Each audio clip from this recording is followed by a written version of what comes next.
weird. We've seen each other like every day for like a week, and then there was like a couple days in between, and then it's Silent. like, yeah. Yeah. I haven't talked to each other in like 3 days. So like, Yes. it was just... Welcome everybody to episode 611 of Morality Python You Radio. hit record without telling me? I did. God damn it! I did.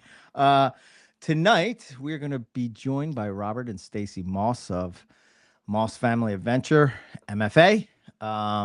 But before we get into that, Owen, we just came back from a pretty awesome trip, Louisiana, Mississippi. An epic adventure with yes, Master Stone.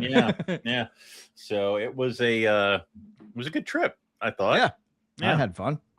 Yeah. You and I did not get Lyme disease or the tick-borne meat allergy illness. Dude, I don't know about that, man. I got right here. I got. Oh, is that a bullseye? It's no, this was from the chiggers. I got chigger. Oh man, I got chigger marks all over me. I'm all torn up. I got mosquito bites everywhere. Yeah. So, but we were one rattlesnake closer to finishing all of the rattlesnakes of the U.S. I think Rob now has one left, right? One left. The Obscurus. Yeah. Yep. Oh boy, Operation Obscurus is almost as crazy as Operation Rough Scale Python, but Jesus I mean Christ. that's more like Expedition Rough We Scale have too many. Python, We have right? too many. I need you to grow your beard, Marco Shea length. By the time I will not. I will not. The trip. Come on, because the problem is that right now this is tame. If I let it go, I will either look like some wizard, which I don't have the gray enough, or I will look like some aggravated Viking, which means I have to start braiding beads into it or some other things, or I just look homeless. So let's not do that. Owen was making fun of me because during the trip I didn't shave for the first couple of days, and the whiskers started to come in. Yeah, but they're all gray. So I was like, no, I can't do it. Just It looks like an old man. middle of the freaking jungle, and he's shaving. Yeah. Yeah. So but we didn't find a pine snake. No. So either one variety. Yeah. No. Didn't do that. But we did tick off the copperhead. Yep. That's a different species from what I understand. Oh, no. Species, subspecies. Wait, hold on. You ticked off the copperhead. That was the night you were on I had massive your sleep journey. And not a sleep. I love how you're like, he went on a sleep journey. He was dying, Eric. Oh. Yeah, pretty much. Yes, I heat stroked myself. He did. And passed out. Yes, and then you guys did what we do in these situations. Left me to die in the hotel. We did. And went looking, found more snakes. Which we did. We found the copperhead. As is tradition, it's fine. Yes. I lived. It's okay. We also found a cottonmouth. Cottonmouth. So we took that off. So the rattlesnake list. So, for people that don't know, think about what was it? Oh, it was COVID 2020. We were supposed to go to Australia. You were. I wasn't. Right. And Riley was actually going with us, and we got shut down days before. Yes. And we figured, what are we going to do now? So now we want to herp. We got our cameras ready, our herp equipment, all this stuff. So we decided, why not try to see all the rattlesnakes of the U.S.? So we slowly started ticking them off. I think I'm up to 23, 20. But Rob took that mission and ran with it. Holy shit, did he? I mean, he's taking weekend trips to random places to find the thing, and we're like, we can't really make it. And he just left. He left me in the dust, and then you're at least in the double digits. I'm still 2 away from double. I'm 1 away from double digits. So yeah. Okay. Well, you're that much closer. Yeah. You saw Owen found a canebrake, and so we'll tell this story real quick. So we all split up in this huge park. We had walkie-talkies, which I think gives herping groups somehow they feel like they have the power to spread the fuck out, which doesn't make any damn sense. Yes. So we were Brandon, Valentine, and I were all the way on the opposite side of some park as you and Rob. Mm-hmm. And it's funny because Jim called. We haven't had any cell service anywhere. And somehow we have a pocket of cell service, and my father calls. And I'm like, I answer it, and he's like, what are you doing? I'm like, what do you think I'm doing? What do you like? And he's like, well, be careful. The next thing you might see could be a rattlesnake. And I'm like, okay, thanks. Bye, Dad. hang up. And then I'm talking to Brandon. I'm like, we are really far out. We should check this down tree and then turn around. As we're checking the down tree, there's the biggest rattlesnake I have ever seen. Yeah. And so I'm like, oh no, like, oh no, it happened. Like, and then it's like, okay. So then we're here, we're like video and pictures.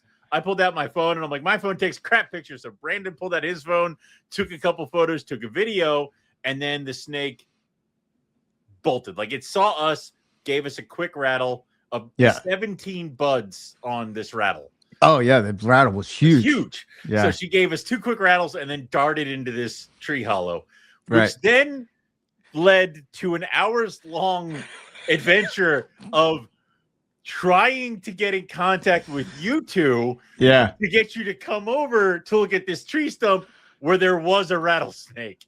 So we couldn't reach you on the walkies. You were out of range. We couldn't get you on cell phone. Brandon dropped all his gear and ran all the way back to where he could. And the entire time I have my walkie on, and the entire time I hear him, Rob, Eric. Silence. Eric Rob, and then it's Eric Rob. And he's like I can hear him breathing heavier as he goes. And it's just like he's finally gets you guys. And then you guys come over, you come to the spot, and of course the snake has not reemerged. It's not going to reemerge, but we're just trying at this point. We're hoping. I'm like, oh God, if this trip ends and Rob's not put on a cane brake, and I saw one, there's going to be trouble. Rob's never going to invite me back. He might kill me in the night. Like it is. Yeah, the crazy thing is that me and Rob even split up. Yep. And I hiked, I had it on my watch. We hiked 4 miles out, and I get to this field and it's grass as tall as me. And I was like, there's no way with the tick situation that I am going in that field. There's just no way it's not happening. Me alive. Right. Like, so I turn around and I start walking the other way. I meet up with Rob, but here you guys are you were actually maybe 5 miles away. 5 miles so we away. had to get to you in 5 miles. 5 Oh miles. my God. Yeah. We were dead. Yeah. It was again, Gotta walkie-talkies give us the sense of security that you should not have while herping. You should remain close. Otherwise, what are we doing? Yes. Yes. Okay. So that was that. One more thing before we bring our guest on. We wanted to give a shout out to Dennis McNamara and his wife, and RGI is doing they launched a new website. Yep. And this started Tuesday when they did their show. And every couple of weeks, they're going to have new features, all this stuff. I did talk to Sean about carpet python stuff, and that's in the works, and all kinds of cool stuff that are coming up. I think we'd be #1 for sure. Yeah. I'm a little insulted. I'll deal with that later. Yeah, okay, fine. We'll totally get the ball python shit figured out. But the 2 of them are known carpet python breeders, and they're like, yeah. Whatever. So, unfortunately, Dennis's wife, Jennifer, she was diagnosed with breast cancer. But she has a good prognosis, so that's good. But the RGI guys wanted to extend, because Ben and I mean, this goes back to the MP days, right? The MP forum days. Ben and Dennis, they were all on there, and we all know each other really well. That said, so every dollar that the new site generates from Tuesday night when they did it to the 16th at midnight will be donated to Dennis and Jennifer. Yeah. So 100%, everything that they make on, not a portion, not the profits, none of that, everything. Yeah. So I'm going to put the link to them in the show notes. Rare Genetics Inc. So you can go and check that out. If you've been living in a cave or with your head under a rock, this is the service that you can have for genetic testing of your snake's sheds to see if they are het for anything, also sex determination, all that kind of fun stuff. So it is helpful. I would say jump on it if you have some ball pythons, green tree pythons too, I believe. And I think they can do some stuff with other Yeah, I think mostly right now it's ball pythons. They can kind of tell you what morphs are in it, but I would imagine at some point they're going to do carpet pythons as far as localities. Wouldn't that be nice? Yeah, Yeah. locality. We wouldn't have to worry about is my carpet python a pop one? I'd be like, mail it to here, and they will tell you. Yeah. So I'd be curious to see what he has going on with that, but we'll have to have Ben on for a future episode once they get that situated. So imagine if you sent a shed of like a pure, like Brisbane, and it came back as like not. Like what would that do? Everything's on fire. All right, yeah, cool. The world has flipped upside down. Brisbane is not a Brisbane. Listen, we've been there before. Yes, we have. Be fine. There's going to be chaos. Would you say fine later? Would you say the black painted carpet is probably? That was my favorite. You know that's my favorite. That's your but then also the Kool-Aid carpet. I mean, I Kool-Aid white lip. I prefer the Kool-Aid white lip. Thank you very much. But yeah, no, yes. But the problem is that this is what happens, and founder animals and stuff like that. We only go by somebody's word with that kind of stuff. Yeah. So if there's a genetic test and it blows up everything, the dust will settle and we can find our purity lines, but don't be shocked if that's what happens. Yeah. Oh boy, what are you gonna do? All right. Nothing. I'm gonna keep doing what I'm doing.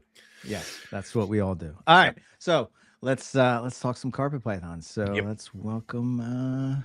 Hello, guys. How you doing?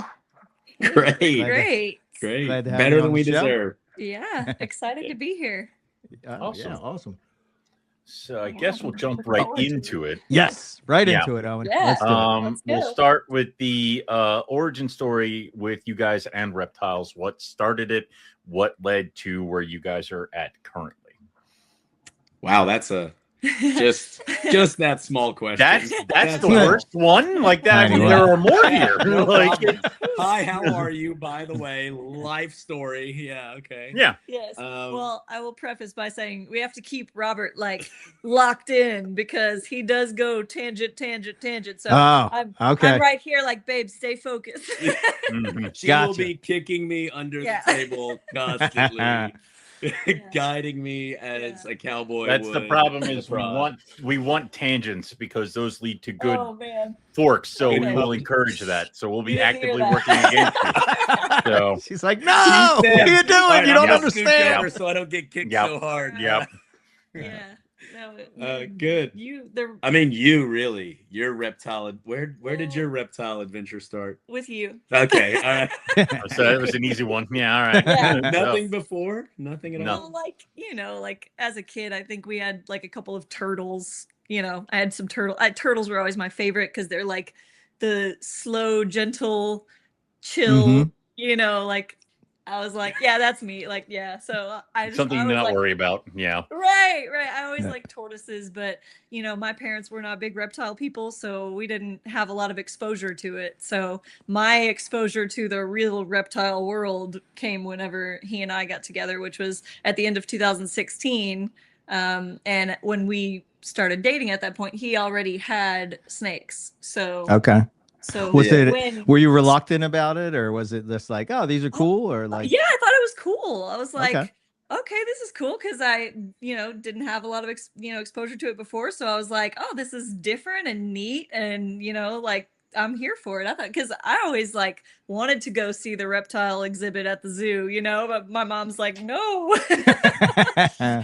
So I thought it was cool. So he really brought me into the world and like opened my eyes to it, I think the first time being nervous was like whenever I said, yeah, I've got pets, and she's like, oh no. And I was like, I was like, what? Why? She was like, oh, I'm allergic. And I was like, I don't think you'll be allergic to these. You're fine. Yeah. There you go. Pet dander and fur and stuff. But so it worked out. There you go. Lots of fish too then. Yeah. So tell them how you got into snakes to begin with. Oh, I mean, it's the same story as everyone. Like, I think that there's got to be like a gene that might get you, and it can be turned on and triggered later in life. But some just are born with that super form, and it's like scales. and I just don't know what it was, but at like as early memory as I can, it's like, can I hold this one? You know, you also like, he was like the kid that grew up watching Steve Irwin, you yeah. know, like obsessed with Mhm, Steve mhm. Irwin, and just that's, I think really not enough kids know about Steve Irwin Yeah. now. With us doing shows and stuff, I'll make references, and they're like, "Huh? Does he come on Snake Discovery?" Oh man, yeah. She's the new I'm Steve like, Irwin, right? yeah, I love that that or amazing. Robert. Yeah. I think that's Irwin's where kid. it started for Yeah. you. Oh Yeah, yeah, I love Robert, Robert. yeah. He's great. The Yeah. underwear commercial. That is mint stuff right there. He's No, he's we great. keep up with him and follow his stuff. He's awesome. He really But is. that was kind of it for you, and then I think so. Really, it was when you moved out of your mom's house and you started. I moved out early. You started. I try to do things for multiple reasons, not just one. And I come from 3 brothers, 3 sisters, teacher salary, not a whole lot. And my little brother is 10 years younger than me, and he's the baby of the family. And he asked for Christmas. I'm tangenting right That's now. okay. Anyway, he asked for a door. So where he was set up was like in our dining room, what would be our dining room. And I had like built a bed higher so we could put his toys underneath it. And we had like a bookshelf and another bookshelf, which were no books. And there's like a curtain rod, and that was his bedroom. And so like for my senior year, he asked for Christmas for a door.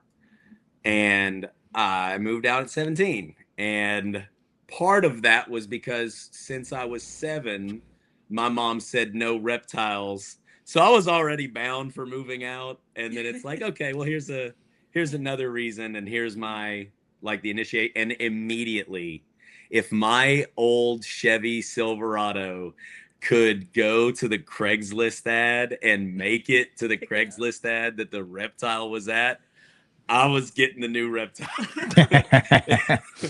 And if it came with the enclosure, there was old Red could go a little bit further. You had several things that just all the things that I could. I had no mentors, no nothing. It was just, you would swear that I was breeding mites. It was horrible. Oh really?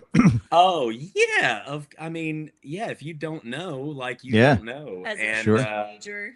Yeah. Oh, it was, at 17 years old, just mites and reptiles that I'd collected from Craigslist. Like how horrible does that sound? Like that just gives me the so now whenever I see kids going through that, I'm like you bother me, but it's because I know that I've struggled with this before.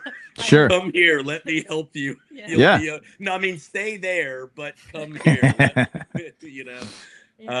So no, it's just that there's no, I don't know. Anyway, so what species did you start with? Man, what species did I start with? Oh, my local Petco is so blessed, that I guess those would be like my first mentors. Mm-hmm. They're not regular Petco guys, the store manager. He no longer works there, so it's fine. I can say this. Hates people. Loves reptiles. Right. Breeds like rattlesnakes. Not your average Petco. And then his assistant manager, I bought a Dumeral's ground boa that he'd produced. I got to go take my pick of the litter.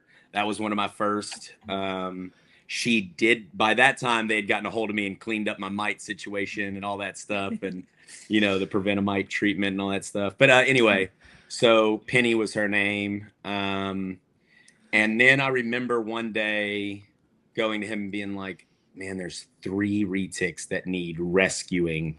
And he's like, don't do it, Robert. You don't even know that ball pythons have multiple morphs yet. You should not. Oh, no. You should not get a retic. And I was like, okay, but there's the female's only 15 foot. And he's like, you should not do that. So I did it. And and I was like, look, she blows bubbles. Oh boy. Oh boy. So he's like, look, I'll buy the medicine and all this stuff. All right, like, you give me the money. Here's how much it costs. I'll come over. They come over, and man, he's like, you need to set up a room. Luckily, I lived in the worst part of town, so I could afford extra bedrooms so that I could have reptile rooms, right? Right. And I could breed rodents and rabbits and everything. Like I full court press. Oh shoot. And so he's like, separate this room, put a towel at the bottom. We're gonna superheat this room. Dude, he treated her with me. So like we were able to treat her. I mean, it's me and him and two of his employees in this ghetto bedroom, just holding the snake, shoving a tube down its throat. And so we got her good and everything. And she, you know, she was great. There was another guy who wanted to breed her, and he was like, look, I'll trade you these ball pythons for her. So we did that, if I remember right. So he wound up with her. And the tiger retic that I'd gotten was like 8 foot long and only wanted my blood splattered on the wall. That was all that snake wanted. Mm-hmm. And of course, I mean, I'm still like, I'm doing the best that I know how, and I'm keeping them in like 150-gallon fish tanks, you know, so like there's, you know, the 6 foot long ones with like the wire mesh that I had made on top. You know, I'm sorry, I'm saying, you know, like, you know, but like obviously it's like, oh my God, who is this Louisiana Cajun crazy human? Well, I mean, cleaning day was horrible. Like to show, like, as a teenager, where, you know, some people start without guidance. Yeah, sure. Yes. They just don't know what they don't know, and that's where they start. And that's sure. So then, but my love was this little, like regular mainland, it might have been het albino, whatever, little retic. And it, for the first time, because I was able to form this, I'm going to personify, because it's the best way that dumb like me can talk to smart guy like you. Okay, guys. And so for me, and so you can take it for whatever scientific terms, but for me, it was like it looked back at me. He looked back at me. And I saw a level of intelligence, and I'm going to say intelligence, you know, like whatever, I'm going to say it, that just I had not noticed in the ground boa. I hadn't noticed it in the colubrids. I hadn't, like, no offense to any colubrids, but like the colubrids that I had, the king snakes and corn snakes, I just hadn't noticed it. Right. And for the first time, I was like, oh, retics are my thing. And so that snake grew up with me, and I had it for about 3 years. And I thought that the goal was, how fast can I get this thing as large as possible? Because I want to reach like genetic potential for length. I was a very different human being at that time in my life. Like I thought the bigger tire trucks, like that's what I really wanted. And now with gas prices at $5, I am, and the way that I live, like you cannot rip me out of a Honda Odyssey. Like that is my favorite vehicle ever. So anyway, I digress. So getting back to it, at like 3 years later, you know, he's like 12 foot long, pooping the size of a chihuahua, you know, just smearing it all over his cage. And I was able to, you know, I'd gotten a little bit better job, and I was able to go to a local reptile show. And it was like a Repticon, right? Repticon in like New Orleans, Baton Rouge area, Gonzales. I think. And so I'm there, and there's this cat. I'd heard of carpet pythons, and there's this cat. I don't remember his name or anything like that. And he's like, yeah, he's got these carpet pythons. And I'm like, oh, I've heard of those. And he's like, yeah, they're nippy and all this stuff. And I'm like, I've met a tiger retic. It's okay. And so, you know, he sells me. He's like, yeah, these are my buddies from Florida. He's like, here, if you want a pair, I'll give you a good deal. And he's like, here's a jaguar and a jaguar. They'll make a great pair. And I'm like, no, sweet. What do you mean, oh no? I have no idea this guy's, you know, a professional. He's obviously a professional. He's on the other side of a table. And so, but we all know now they'll do that, right? Yeah. So anyway, so I bring him home, and I still have the pictures, and I hold them dear to my heart.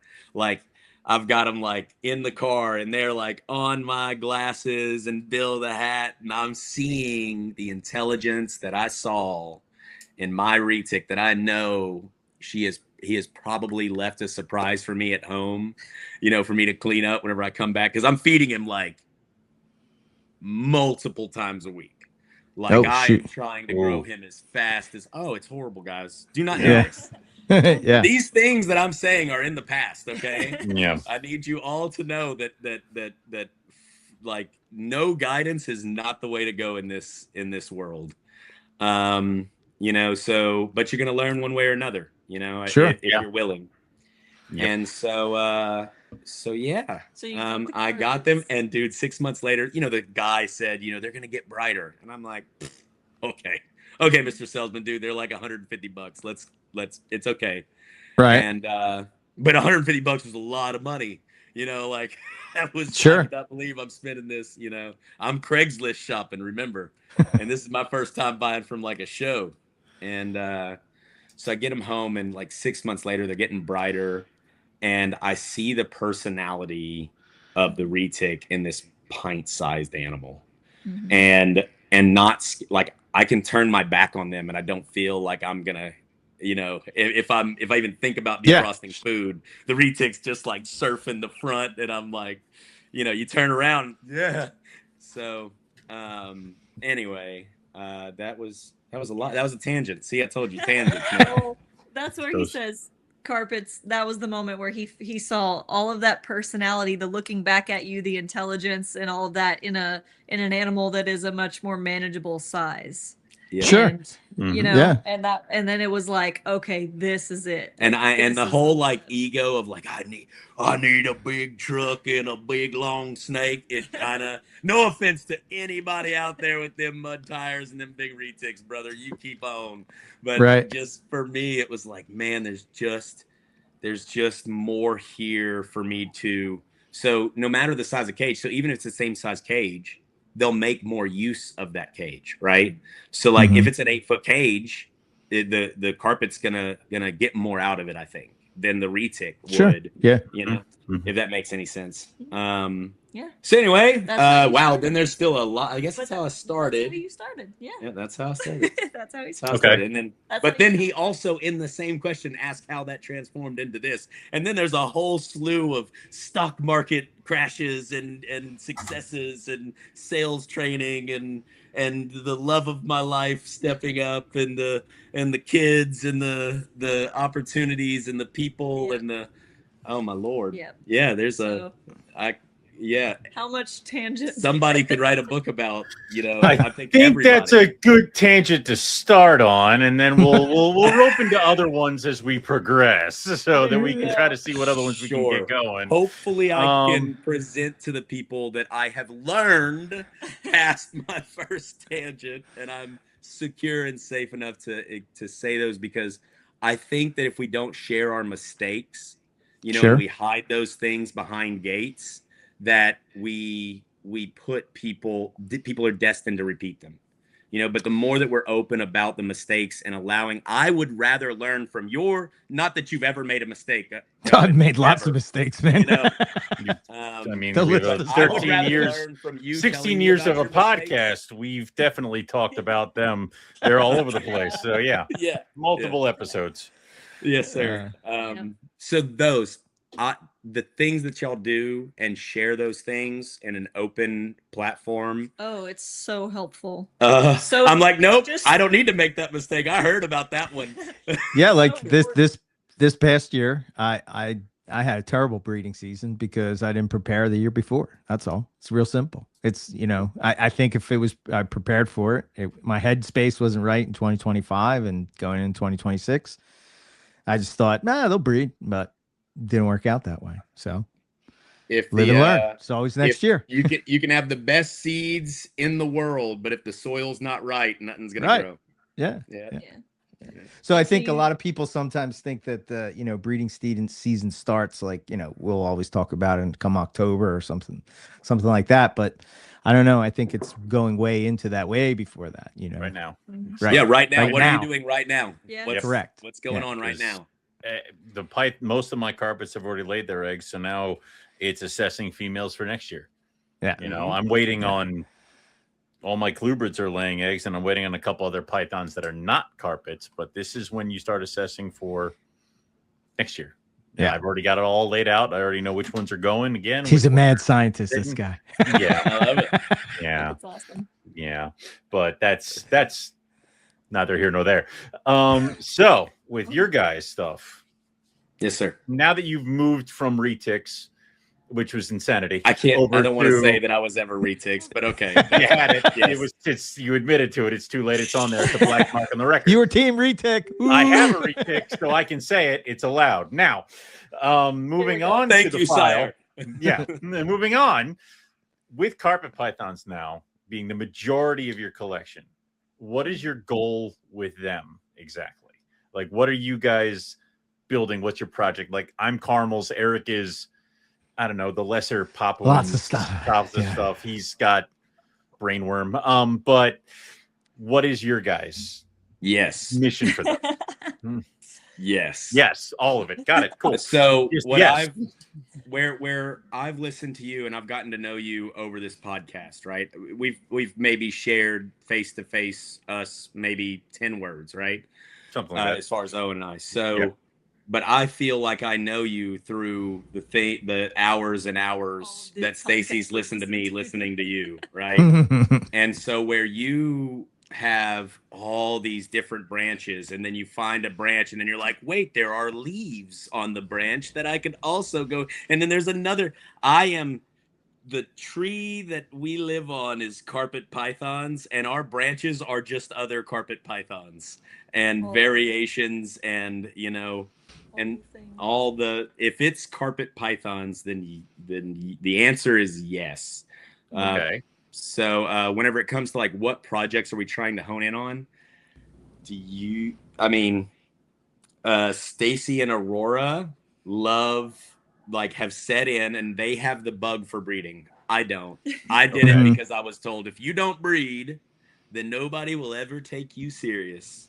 So 4 years ago, it was just 4 seasons ago. Yeah. So 4 seasons ago, like I had by that 10 point, females ready to go that we had grown up since hatchlings, most of them, and so it was, some of them before they even shed. So anyway, so I'd grown them up, and the guy that at the time was my mentor, he was like, yeah, nobody will take you seriously unless you breed. And I was like, well, then I'll just put them in the same box. Okay. And so the first season, listening to y'all's podcast, that helps out a lot. First season, 8 out of the 10 girls went, and then one of them went, but she was egg bound, again, inexperienced, and it was one of the girls that I didn't raise, and she was huge, one of my biggest carpets I've ever had, and she just didn't do well. So that leads to where we are now. Those little things, those little parts to what we and our messages to people and what we feel, as far as our opinion on carpet pythons and keeping as pets. I'm tangenting again. Stop kicking me. Okay. So whenever it comes to projects, I don't know. We have albino Darwins in the incubator. Nice. That'll be our second clutch of those this year.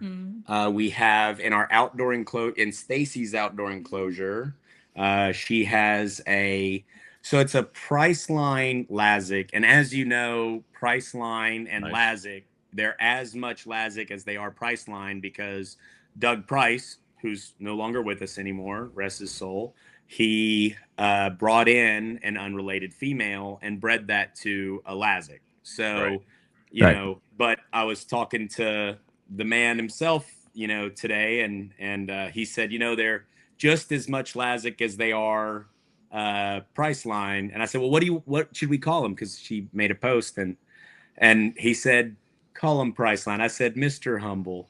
So anyway, so we have her out there on eggs outdoors. As far as we were alerted to the fact that we might be the first people to consider maternal incubation outdoors in the U.S. Maybe you guys can help us with that. I think Tony. Tony's got California. Nice. His coastals and are then outside. Tom Crutchfield kept all his diamonds outside, and I don't think he ever. That's awesome. He might have pulled the eggs or something like that, but I think they were out there for whatever. So I know he kept all his stuff out there too. No, not keeping them outdoors. I'm saying, but they bred too. So I'm not sure when they he had their pulled. clutches out there. So Yeah. the eggs Okay. were outside. So yeah, like they so incubated, really but cool. they maybe not to completion, but they were outside. But Tony's got his coastals outside right now. So what was? And Oh, she's it's on eggs. breadlie. So maybe it's breadlie. I don't know, but we just found that clutch. What was it, day before yesterday? Nice. Yeah, day before That yesterday. we found. Yeah, day before yesterday. We went out there. Yeah, it's on our story. It was on our story. Saw that she had eggs and really excited because that's my personal favorites are the breadlie. And really? So, yeah. Just super fond of them. I just think they're awesome. Everybody's always like, "Why are the breadlie your favorite?" It's like I just personal. Just bias. that's the one you like.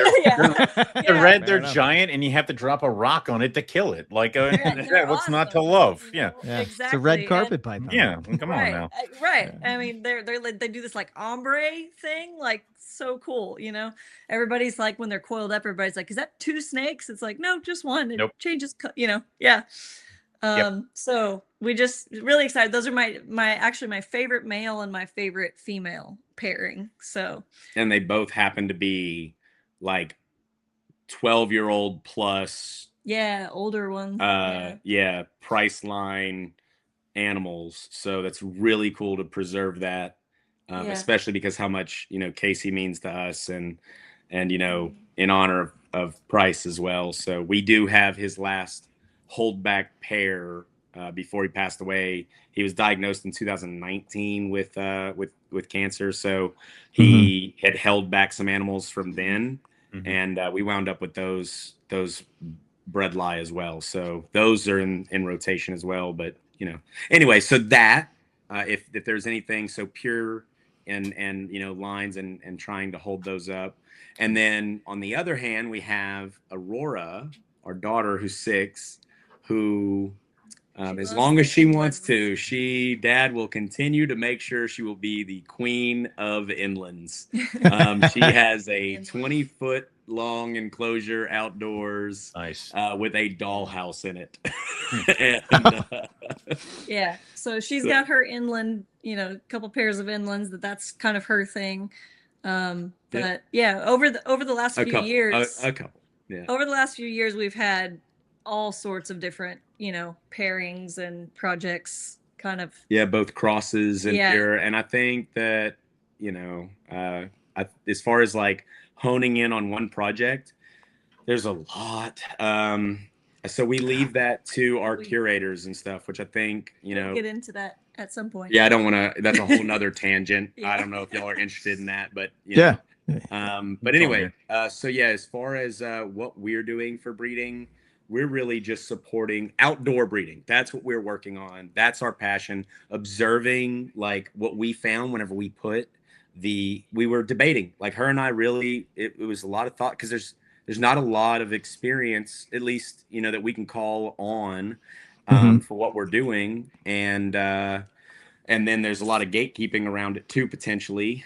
So it's like, okay, do we put this girl out there? Because we bred her inside, and we're like, well, now that the cage is done, do we put her out there? Because I'm like, look, I don't ultrasound, but I don't need to ultrasound.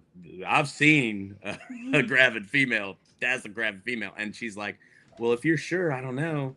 And I was like, well, how cool would it be? And I think that's what it came down to, was we're putting them out there for betterment of life. Okay. And if laying eggs outside is not more conducive to the quality of life of those eggs and the potential, like, they're going to do well, then why are we putting anything outside?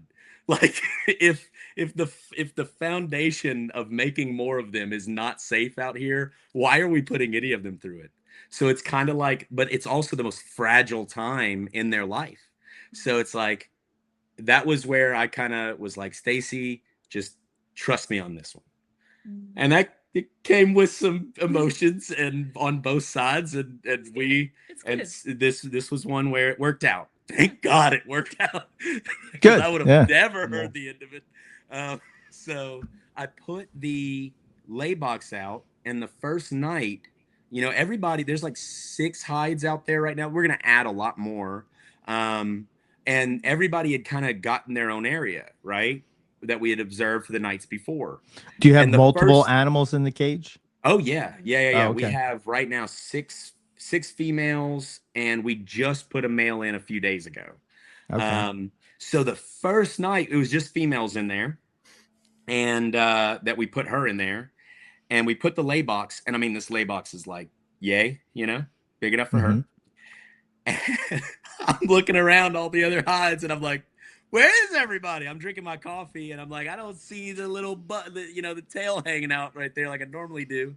And I walk over to the lay box, and you would swear that it was just a pack of ramen bread lie, just all really? packed and stacked. Yeah. And I'm They all like oh, the this right just- one. This just can't be. This, she's not gonna be. And Stacy's like, you got to put a bunch more. And I was like, I have a theory. Just hang on. I want to observe this. And sure enough, I said, just give me one more day. And I've already got the extra lay boxes, so it's just a matter of throwing spag moss in and putting them out there. And I'm like, I want to see. Big Mama cooked and pushed everybody out the next night. Like, no, you're not really? coming back in here. They all went out to hunt, and you're not coming back in here. This is my spot. 2 days later, she laid the eggs. And so that's what I wouldn't be able to experience that. That's what learning more about their personalities and what makes them tick. God, that's my jam. Like I can't read other species, but I want to say that I can read a carpet pretty well, Okay. Even if it's in if it's in a kid's hand at a show, we put a lot of snakes in a lot of kids' hands. I mean, we travel around with, gallons of hand sanitizer for a reason. And from the other side of the table, and we know our individual animals. It's like I can see, hey kid, come here real quick. All right, let's try this one. just being able to read them and get to know them. I'm sorry. So that's where we're at. So as far as like where our projects are going, it's in educating ourselves in different avenues of carpet pythons as far as behavior. Okay. And keeping and pet keeping. I want to be a pet keeper again. That's what I want to do. So what's your approach with keeping carpets? Like what's your formula, or what do you tell people? Like what's your approach? So what do I tell people? That you're never going to be judged by us, as long as you have a healthy animal that you care about, feed and clean. That being said, if you're going to keep an adult carpet inside of a tub, we would rather not sell you one. There are plenty of good people that'll sell you breeders all day. I'm not judging you. I was coached to, you can breed them inside of racks, no problem. And just as a quality of life, I don't know. I mean, all the like Nick will say, what do they worry about? What's the 5 things? Don't get eaten, don't get eaten, don't get eaten. Food, don't get eaten. Oh, and then the 6th thing is breed. Right. So can they be happy? They don't function that way. I think that I want everybody to get as much as they can out of carpets, and I think part of that is giving them as much as you can. So we tell people, if you cannot give them at minimum, the word is minimum, a 4x2x2, then a carpet probably isn't for you. We offer Antaresia though, they can, right, if you're limited in space, but a 4x2x2 is a 4x2x2 is it's pretty standard. Yeah. I mean, and it's a dog kennel, right? Like something like that. Spatially, it's a big dog kennel, maybe. I don't know. We don't keep dogs. So yeah, that's kind of where we're at, I guess. But with I want to talk about our curators, but that's a whole nother thing. Go ahead. I'm really excited. Do you see why at the beginning I was like, are you sure you want to unleash the tangents? We can rope him in. We've done it before with others. It's fine. This is what Owen's for. Yeah, this is. I can direct. It's fine. It's like we're experts at herding cats over here.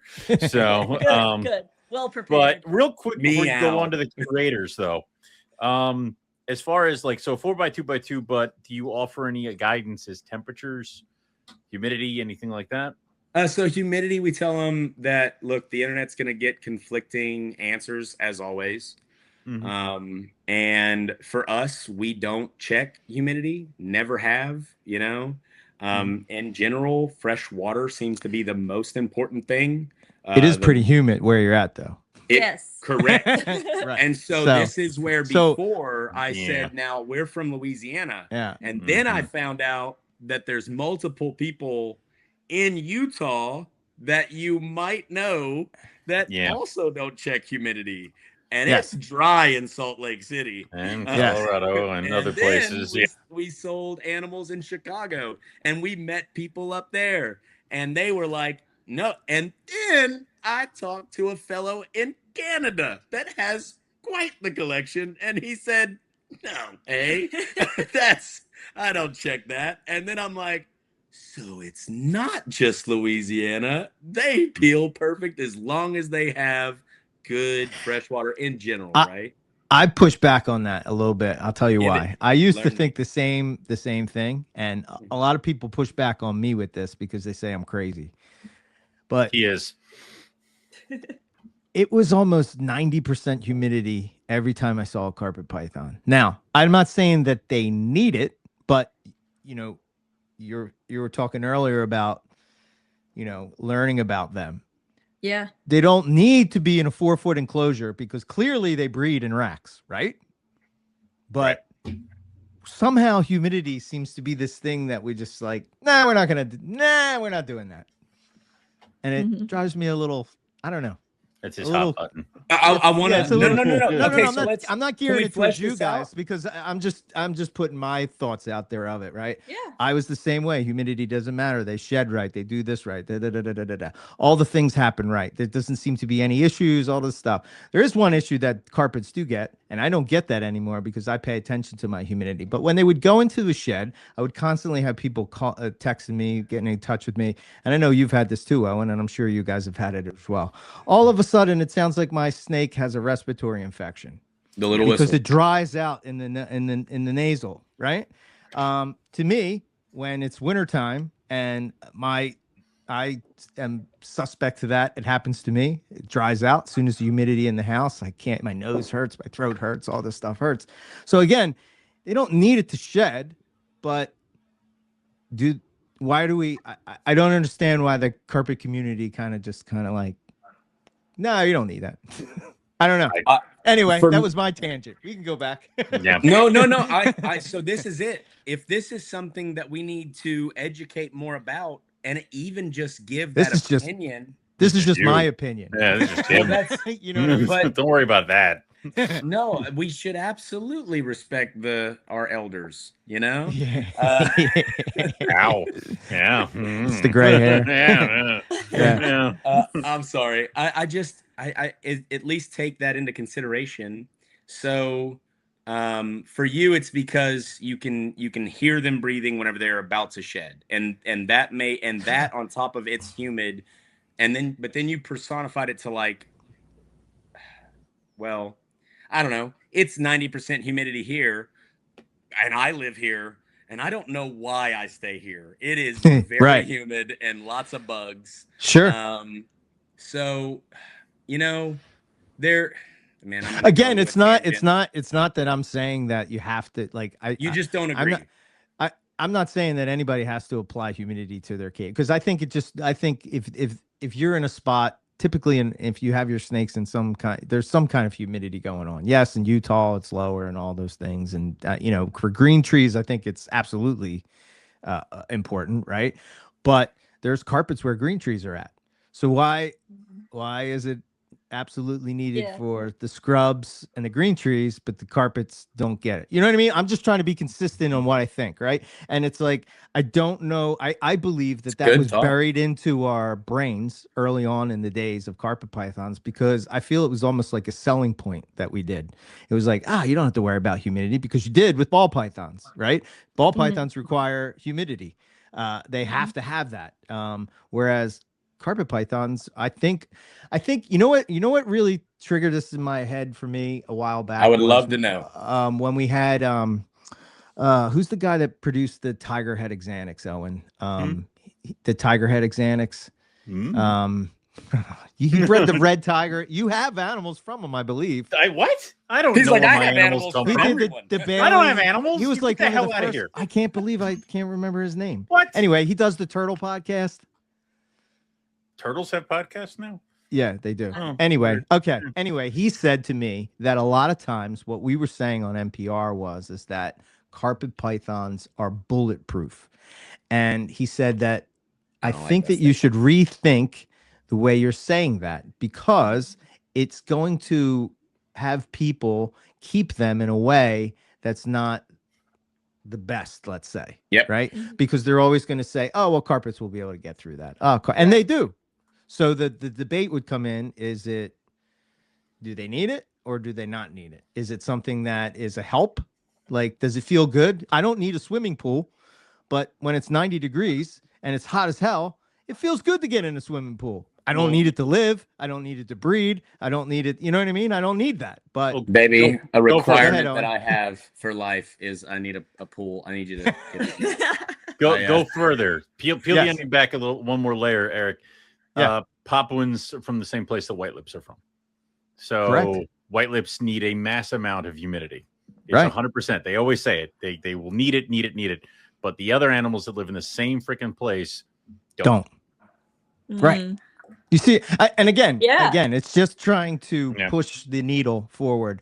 I was in the environment. I experienced it immediately. I said that was one of the things I was going to change about how I kept. Okay.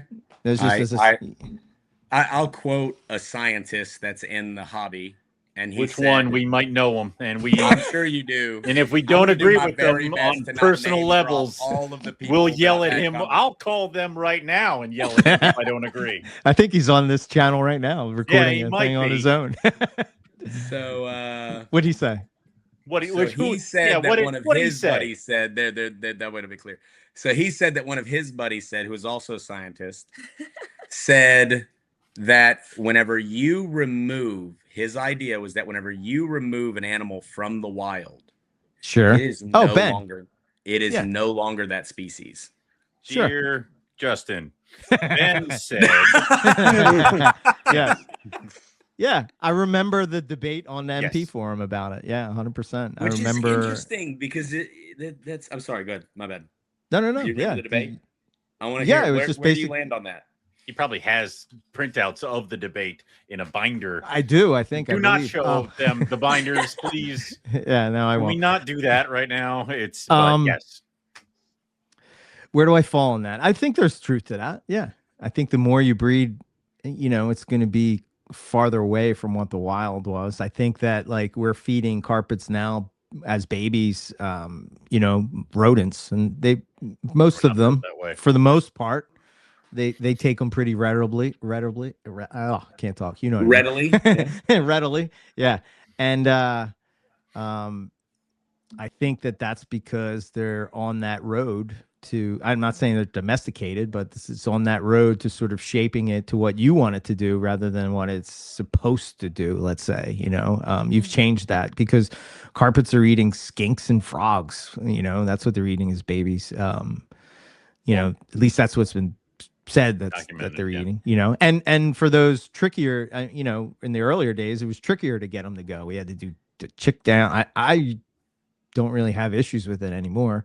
I know. So were we probably selectively breeding and didn't even know about it? Yes, 100%. Yeah, probably. The ones that didn't eat tended to die, and then the other ones that didn't die were the ones that we bred. So yeah, right. And they said, okay, and they didn't even have to die; they just had to be smaller and not weak and not breed. Yeah, so that's how we did it. That same thing goes with hog noses. People are like, you barely have to do the frog thing anymore. It's like, yeah, because all the ones that were like frog or death chose death and or pet trade. Like, calm down. I like my versions. Death? I like my version. It's extremes. It's extremes over here. You no take mouse. You die by Ruru. Yeah. Yeah, I got a blackhead now. I can figure it I out. think the Barkers were the ones I think that said back in the day that like that they're not fans of just what the heck? How is Siri turned on Focus. my Focus. We're recording. The AI wants a piece. I don't know.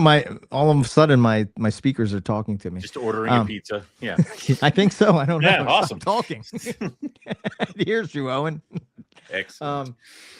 What was I saying? What were we talking about? About feeding the baby. And they were basically, saying like you're kind of like continuing the bad feeders. So like you should really like, I think that it's kind of like Ryan Jung's approach. It's like, what's the best feeder? Well, you want the pretty? No, I want the best feeder. We can work on the pretty later. Yeah. Yes. Yeah. Yes. 100%. So let's make the ones that'll thrive in captivity. Exactly. Yeah. So round circle, whenever you ask what we're trying to do with carpets, it is make and find the best pet snake. And man, if there's a better pet snake in the world that you please anybody listening, call me and let me know about it.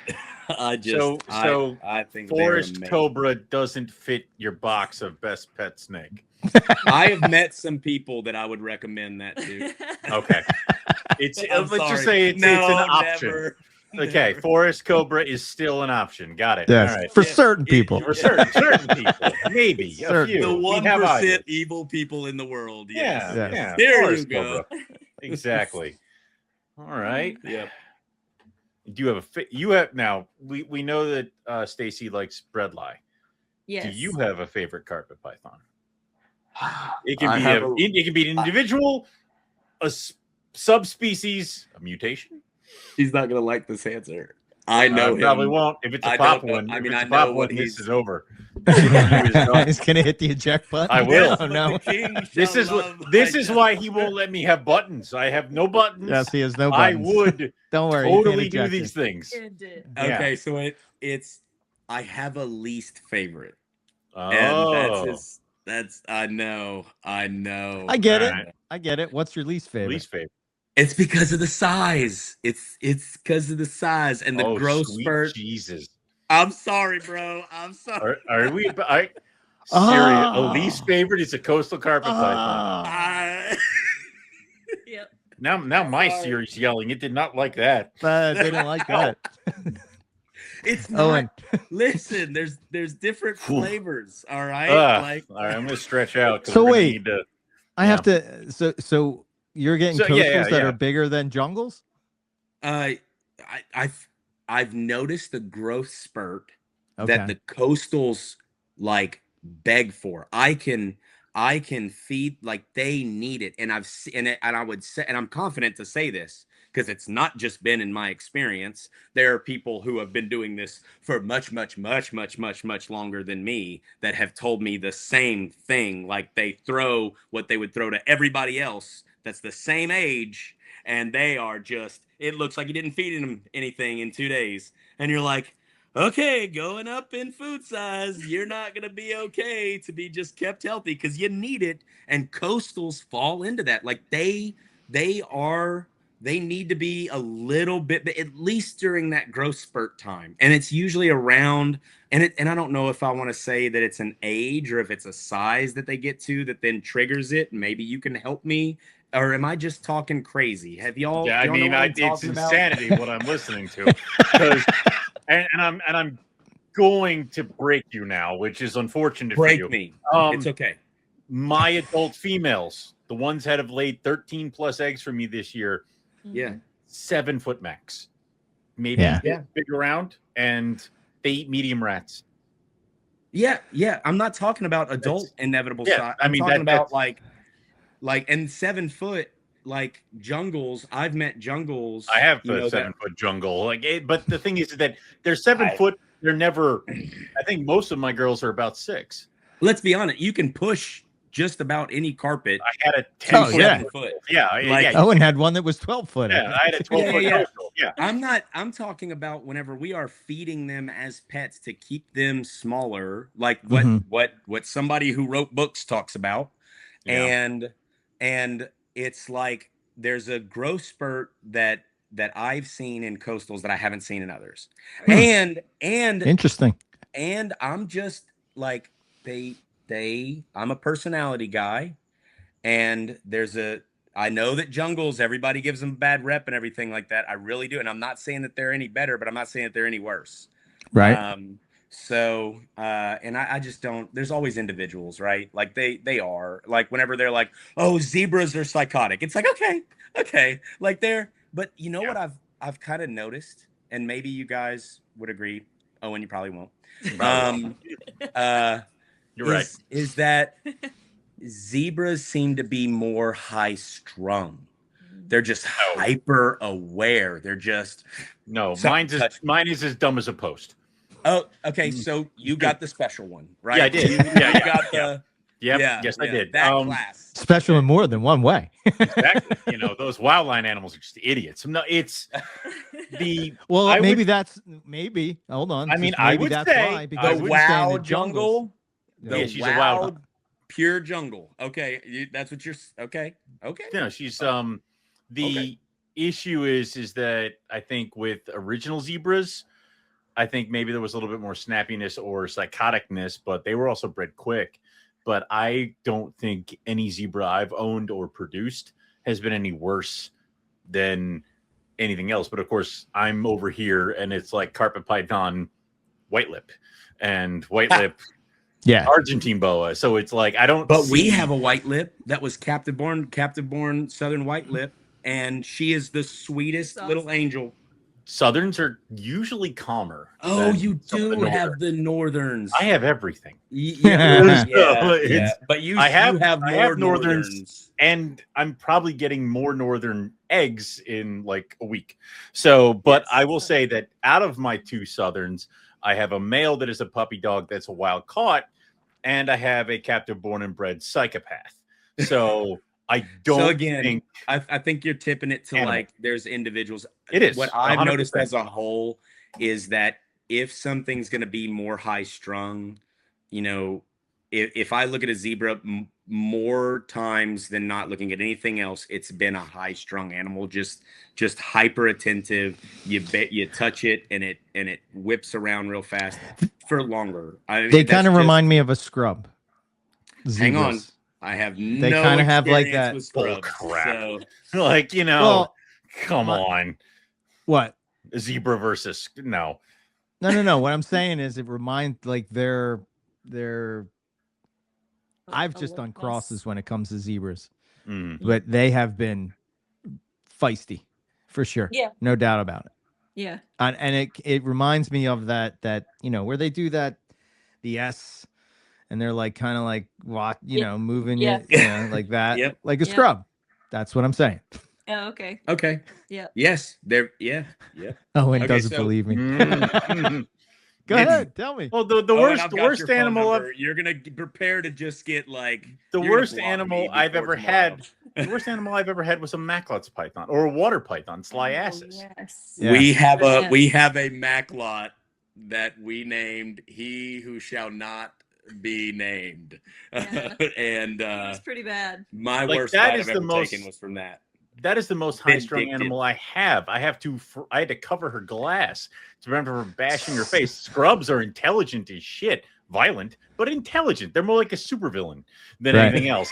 These things are just psychos. So, like, it's so. As far as looking at, because I think at this point right now I have 2 or 3 zebras. They're not even on my radar as far as is this thing going to give? Yeah, but they're adults. They're adults. A juvenile. Well, mine adults were fine. I had no problem. So I have a question for y'all. So are you of the camp where they'll calm down over time, just give them time, or are you I want you to calm down now and get tactile reinforcement so that the bites don't hurt so bad later? Socializing.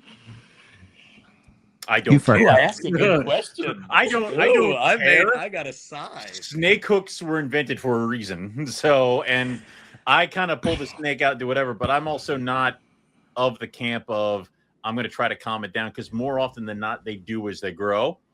That's true. But I can deal with a psychopath. Sometimes they don't. I've dealt with psychopaths. It's fine. I'm not the one I'm concerned about. It's the people moving forward who buy the animal from me. It's like, this is what you can do to stop that. I don't like the idea of holding it until the animal just gives up and wants to die. But I think there's a way to find a way where it will know when food's coming, know when you're going to handle it, know what's going on with that. So that's why hooks and things are totally the best thing to do. I don't believe the whole bull crap of wear a shirt around your arm and hold on to it for a week and then leave it in the snake cage, because then you're just going to have a shirt that the snake has pissed on, and now you have to clean that. So it's they don't. And then it smells the pissy shirt, and it's like, I know you. Yeah, they don't give a rat's ass what you put in their cage. It's just, I think, repetition and getting into people that will definitely. That's a whole different level. Monitor's a little bit more intelligent than most snakes, and I think they'll recognize the food monkey. But yeah. Eric, Owen, Eric. Sorry. I'm kind of in the same camp as Owen. I don't go out of my way to handle my carpets. I don't look at them as I almost approach them like fish, if you would, like where you're like not hands on. All his cages are filled with water. It's really weird. Yeah, I will handle them. I do handle them, but I'm not like a handling. I don't have really anything that's, I have a couple that are feisty or whatever that I have to handle with a hook and wouldn't put in somebody's hands unless, they were prepared to be bit. So yeah, there's definitely individuals when it comes to it. But I just think, I just think over time they just calm down. I get it. You want to hold your snake for for younger people or whatever, when the like newer keepers or whatever. I feel want to attacked. experience that.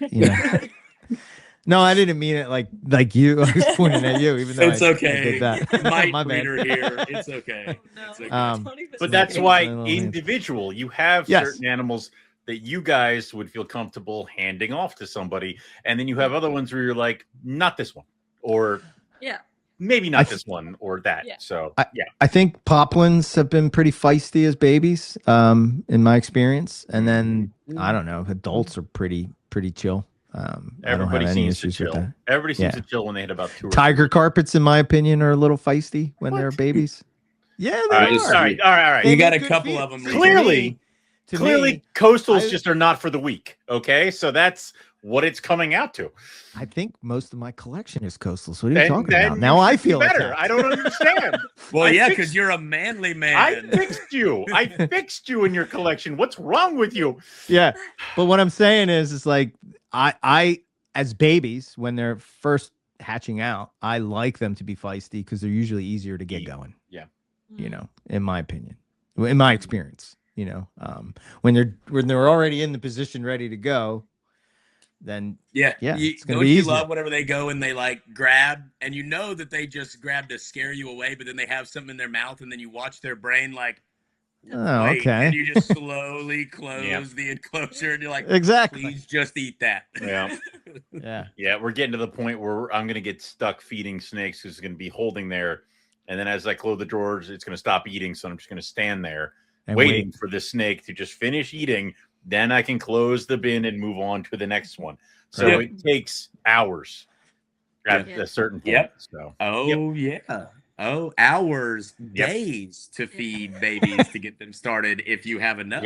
Which you sir, have enough. I believe with the clutch of speckled kings that arrived yesterday, I'm at 158 eggs for the year. So hey, congratulations. Yeah, we'll see. Yeah, where do you keep your sanity? He's lost that. How was that? That's in the rack. What are you talking about? I think 2013 he tapped out. Gone. Yeah, it was that anymore. Yeah, that was. I think I still had that when I had 6 coastals, maybe, and then. Okay, so let me round circle this real quick, if you don't mind. Yeah. Coastals are my least favorite of the carpets, and very clearly, guys, carpets are head and shoulders and necks and tails above everything else for me. So it's like, yeah, I mean, so even I love coastals. I need you to know that. Like, I truly love coastals. Like carpet python. Oh yeah, yeah, 100%. Yeah. Okay. I'm kind of the same way. To clarify. Okay. I'm sorry, Your Highness. I mean, it just might be one of those things where I hope you're not in the parking lot at the next Carpet Fest walking, and I'm, I don't know. It might. Dude, I'm a hugger. I love coastals. You come at me, I'm gonna hug you. Really. Yeah. But you're a big guy. You're a big guy. Like that. I've been told that. It's because I stand next to some sort of I stand next to a hobbit, short guy. So it makes me look larger. So that's the point. It's good. So all right. Talk to us about, because I definitely want to talk about the carpet python market, but talk to us about your curator program. What's that all about? What's that entail? So details. Okay. Whew. So from the beginning, Matt and Calix came up to us, met us at a small show that we were doing, and bought a bredli from us, I believe, hypo bredli. And, that's where our relationship began. And then, she buys something else, he buys something else. Now they're not buying, ones and twos, they're buying trios and 2.3s. And they're going through and they're like, what is your nicest stuff? I heard you just bought from blah, blah, blah. What you got? So eventually they come to a very large sum that it's like we pass that amount in their account. And I'm like, what's the name of your business? Because you're from the South and it's like, I'm going to be selling and you're going to be selling right there. And like, I'd just like to know who I'm supporting later. Because you got all the nicest stuff. Like, I'm just saying. And they were like, oh no, we're just breeding to give them back to you. Yeah. What? Well, I think you were like, what's your plan to sell all the babies? Like, what's your game plan? With all these pairings you're putting together. And she was like, what do you mean? Like, they're going back to you? Like, you're gonna sell them? Like we had talked about this or something. And I'm like, no. And she's like, no, this is a hobby for me. And I'm like, and like in my head, I'm like, oh, okay. At the time, I was like, yeah, sure. Yeah, hobby, yeah, right. Okay, that's a lot. And then she was like, look, like somebody explained. She didn't say this, but one of my buddies was like, dude, I bought a bass boat. I'm not gonna win a bass tournament. I spent $100 and something thousand on a bass boat. You know what it's worth now that I let it hit water? Like half. He's like, right. And I am no closer to winning a bass tournament. He's like, dude. She just, because I couldn't fathom. I'm like, right. Okay. At the time. And now what I've realized is that they're, anyway. Yep. So I was like, nope. You gotta, if I'm going to be now expecting animals from you, we've got to make something to where it's an arrangement. If you're okay with that, that way, I'm buying animals from you. We have an agreement, to where it's not just out of the goodness of your heart. It's, hey, there's a benefit to you. There's a benefit to me. Let's do this. That way, because I don't want to be a breeder. And it clicked in my head. I was like, man, she's got a lot of nice stuff. Like, I just support her. And she's like, so she was like, okay, like couple bucks each. Like, what do you want me to do? Pay for shipping? And I was like, you pay for shipping? I was like, no. And we just came up with a number, $100 a piece. Immediate. And she's like, but you take them immediate. Your dad, Robert. And I'm like, I will. Yep. It's like, I don't want to have to get them started and established. I'm just going to get it. You're going to do all of that, so. And I was like, well, you're going to want some back. She's like, yes, but you need to limit me. I was like, okay. Yeah. I was like, well, I'll never do that. She's like, no, help. And I was like, okay. Yeah. So we're like, okay, 2.2. You get to keep 2 males, 2 females. I'll establish them. Once they're eating, they're going, before I offer them to anybody else. You get to get them back. You get to take the pick of the litter, up to 2 males, 2 females, up to 4 snakes. She said, absolutely, that sounds wonderful. Yeah. And she's like, and she said, I'll buy them for market. I was like, absolutely not. I was like, you'll buy them back for the exact same price that you sold them to me for. $100 plus shipping. That's what I bought them for. That's what you buy them for. And she said, deal. And so 2 weeks went by. and I'm standing at the show, and I ask the question that I always do, you know, is this going to be a pet, or are you looking to breed? Like I'm always curious because, you know, and another couple were like, oh, we would love to breed, but we hate people. I was like, we don't want to have to sell babies. Like, what if? Hear me out. Right. And so immediately they were like, you would do that? And I was like, yeah. Yep. Yeah. Sure would. But we don't know anything about breathing. I do. And any questions you have that I can't answer, I know people, and they can't answer phone calls all day like I can. But they can answer a phone call, you know, maybe in the week from one person. And then there's a really cool book that I will send you, no problem. You know, and so I actually buy the More Complete Carpet Python by like the 50s. So anyway, so it just happened organically like that. Where yeah, and I immediately called. I'm sorry, I immediately called Calix, and I'm like, dude, I messed up.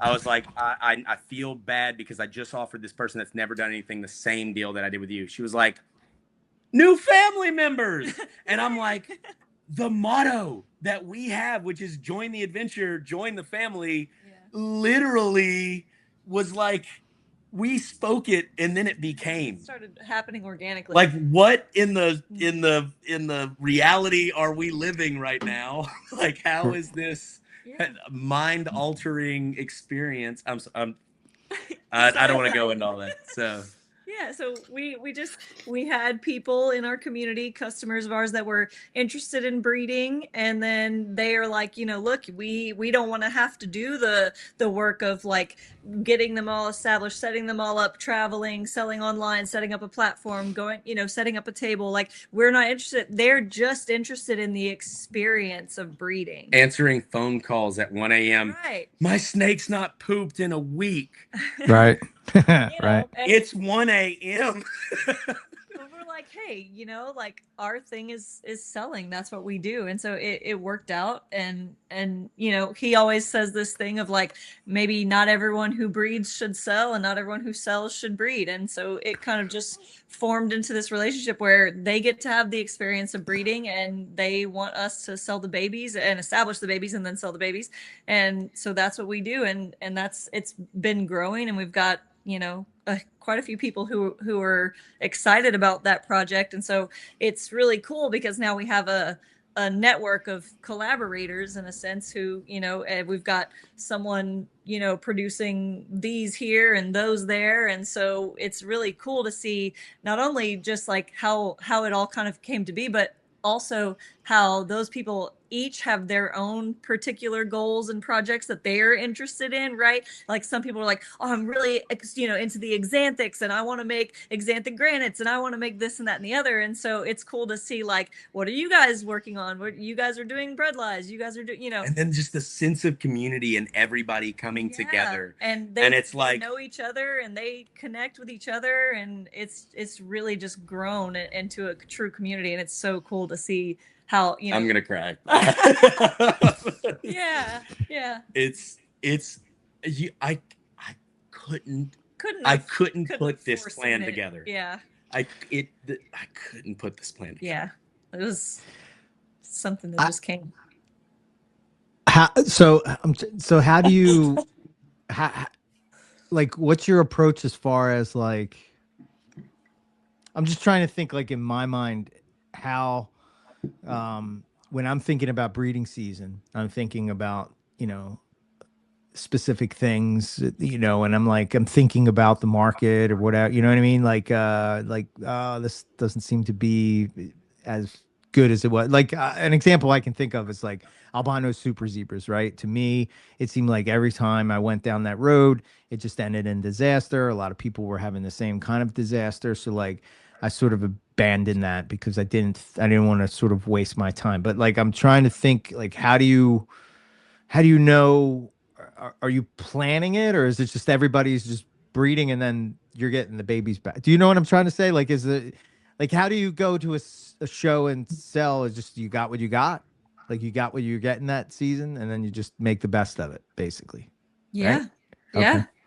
It's whatever because at the end of the day, it is their hobby and their passion, right? Sure. So we want them to breed what they want in the realm of carpet pythons, Sure.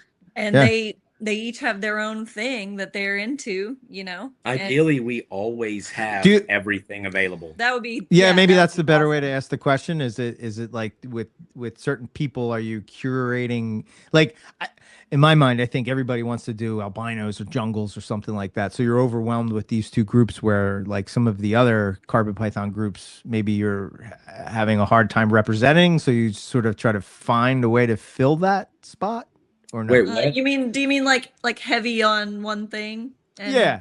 Like if you have Yeah. all albinos and jungles because everybody's buying, I'm just Wants using to that do as that. example Oh, because yeah. it's usually the most So popular, there's right? actually a lot of people that will literally, once they get their first couple, they're like, "Hey, we want more, but what do you they want us will to breed?" ask us And I'm what- like, Okay. I'm like, look, this is what we're short on. I'm not accepting. Yeah. It's gotten to a point where it's like, we are no longer accepting just normal carpets. So Morelia spilota, normal carpets, Well, other yeah, put carpet pythons on Morph We'll get Market. into that later. Yeah. Yeah. So normal carpets. I'm not accepting curators on that. I Okay. mean, if a kid walks up to me and is like, "Mr. Wobbard, I love carpets so much like you," I'm like, Okay. you know Right. what? You go Right. pick these snakes, but Mr. Wobbard, I can only afford the normals. That's okay. You just pick out of these, Yeah. and I'll Right. take care of the rest, and this will be okay. They will ask us what we need. They're like, "What do you need more of? What do you want us? What do you want to see us curate for you?" It's a family. It's we discuss it. It's cool. yeah. So how do you, I guess what I would, if I was doing something like this, I would be concerned with, so like me and Owen kind of do something similar, right? Whereas like, I'm not going to shows, stuff like that. Right. But it's just me and him. So I know what he's got. He knows what I got. Right. And like anything that's coming from my collection to his collection, he knows, Biosecurity, you know, right. yeah. Yeah. So like, Is there a what's your approach concern with that? In the world of Nido, is there a concern that other people might have other animals and there Yes, could there- be some issue because you're going to bring all these babies back to your collection? Correct. Yep. Yeah. I want them immediately out of the egg. We go through Discord calls. We have a private Discord. They Gotcha. are to be left inside of the maternal incubation full period, full stop. Like you have got to have I'm not going to say I will not allow it because I don't have a control kink or anything like that. I don't know. Wouldn't but it's like there are maternal certain be things maternal would be more risky. risky, susceptible if mom Right. is a Nido positive. Correct. Yeah. So Right. there needs to be a special case there. Like, okay, so you're testing mom, you want her to go all the way instead of just pulling them at day 40? Yeah.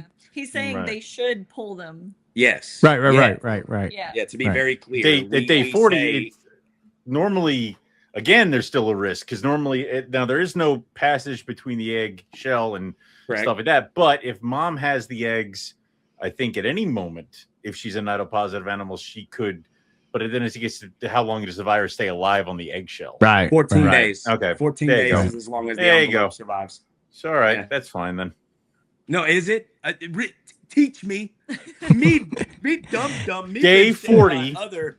Day 40, if you ever have a carpet python hatch at day 40, write it down. You have a record.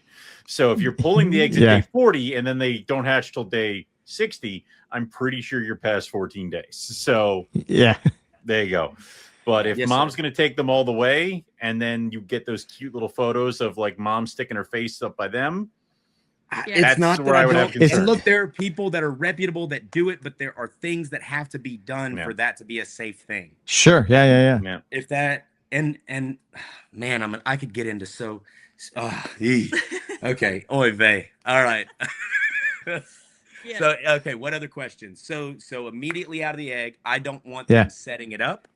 It's not the winter whenever they're hatching, Yeah. so I'm sure. I It's don't around want this them time. setting them up. I don't want if I can drive, I'm gonna drive. You get a brand new, it's $5. I'll pay for it.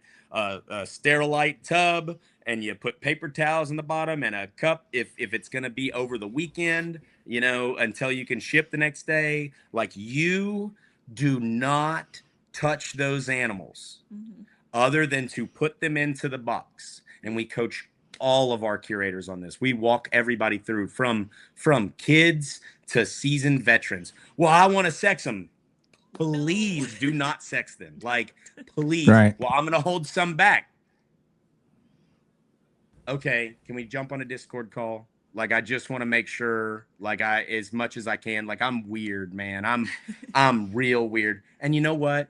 Whenever we bring them to shows, we have the gallons of hand sanitizer. But what I tell everybody, as far as to like wrap this up, because I don't want to glaze over this. This is very serious, and we really, as a community, should talk about this. Yeah. Right. And we should all learn. Lord knows I have stuff to learn. I know that partners that I've dealt with are masters in virology, and there's still stuff that man's learning. And if that man's still learning, I have no chance. Right. So all Agreed. I can do is regurgitate the information and apply the information given to me. Mhm. So guys, if y'all have any advice, because what I did before furthering into this curator program thing, the first thing I did whenever Calix called was, hey, mister, you've been in the hobby for a long time. Can you shoot holes in this? Tell me how. And then they're like, well, what if people don't keep your word to you? That was a big concern. I don't need any contracts. It is tattooed on my arm. My word is my bond. I know that my handshake's still good. Eric, That's you, right? But what about the other side of it? I bet your handshake's still good. And let's say that you curate for me. Let's say that I really am living in an alternate world and Eric Burke curates for Robert Moss, right? Right. And you decide, you know what? Nah, this year, I told him that I was going to. He gave me a good deal on the babies. And you know what? I could sell them by myself. Hey, man, that's your karma. And then, well, how long do you expect me to, Robert? Like, for the rest of their lives? Do you make me breed them every year? No, as long as you want to. But just like I would expect the first year at least. And then if you didn't like the way that it felt and you don't want to be a part of this, look, I don't ever want anybody to be held to this, because then that makes it toxic and it's gross. No. Like, if you want a divorce, there's no papers. Like, I think my concern is, I remember as actually at our first Carpet Fest, right? I was talking to a bunch of chondro people, and I was really wanting to get into chondros at the point. And they were telling me, like, yeah, chondros are great until you try to breed them, and then they just drop dead. Well, clearly that was probably Nido back then. But what was happening is, so what was happening is there was a guy, and he was basically getting in all these high-end animals, and he was sort of supposedly supposed to be breeding them and then making, like, so for instance, let's just say that I had a really, I don't know, we'll put it in carpet python terms. Let's say I have, a very, very rare, it's a poison ivy baby. It's a melanistic carpet. I have it, blah, blah, blah. And Owen has a female. I've heard he has those. Owen has a female that, I could put it to, right? So this guy would basically say, okay, you send me the male, you send me the female, and he'd put them together and he would breed them. And then he would send the babies back. And I think that's how a lot of that Nido, I'm sure it's spread before that and it was in collections forever, I know all that. But I think, like, watching that happen, sort of like, and it was sort of the same type of thing where it was like, oh yeah, well, I know this person for a long time, and I know Owen has horror stories, I have horror stories. I think when I hear that would be, like, for me, it would be my concern of, like, how do I know? So that's why I would only do it with, like, somebody like Owen, who I know personally, right? I know that he's not going to, like, if he has a problem, he's going to be straight with me and tell me the problem, and vice versa, right? There's no worry there of something not going right or whatever. But that would be, it's not. I mean, I'm not saying it's that not it's going to right go or right, wrong. but it's that you're going to work through whatever goes wrong. Sure. Yeah. Mm-hmm. Right. I mean, that's just it. It's working. Life is a risk, man. Sure. Waking up is a risk.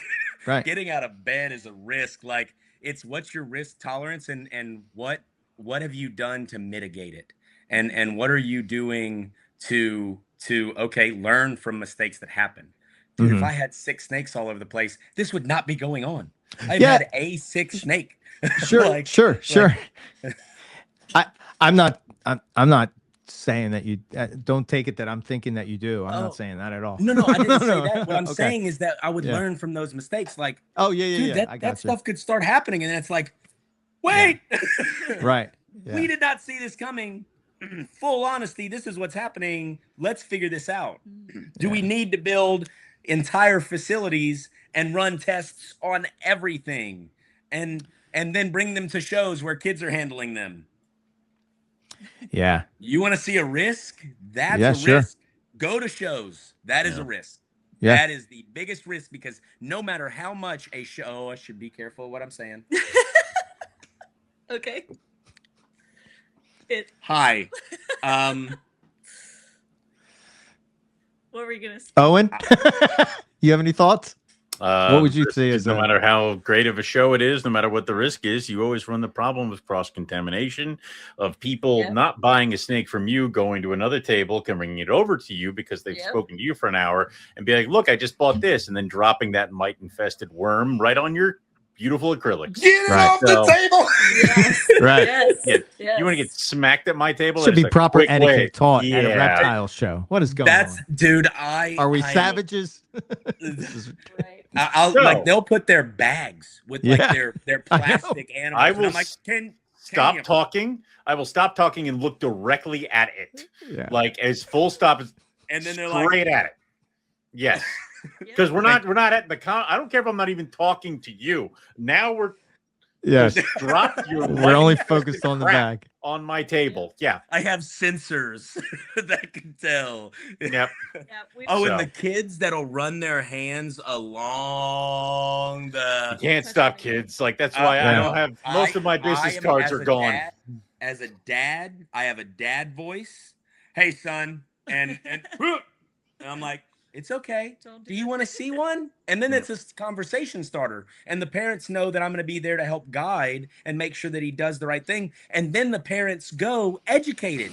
So when Sure. you say you can't stop kids, for me, it's education. Yeah. Like, it's like, hey, I'm here. Like, I'm going to help you out. I got you, buddy. And we're going to have a good learning experience. I'm not just going to be son of a little monkey.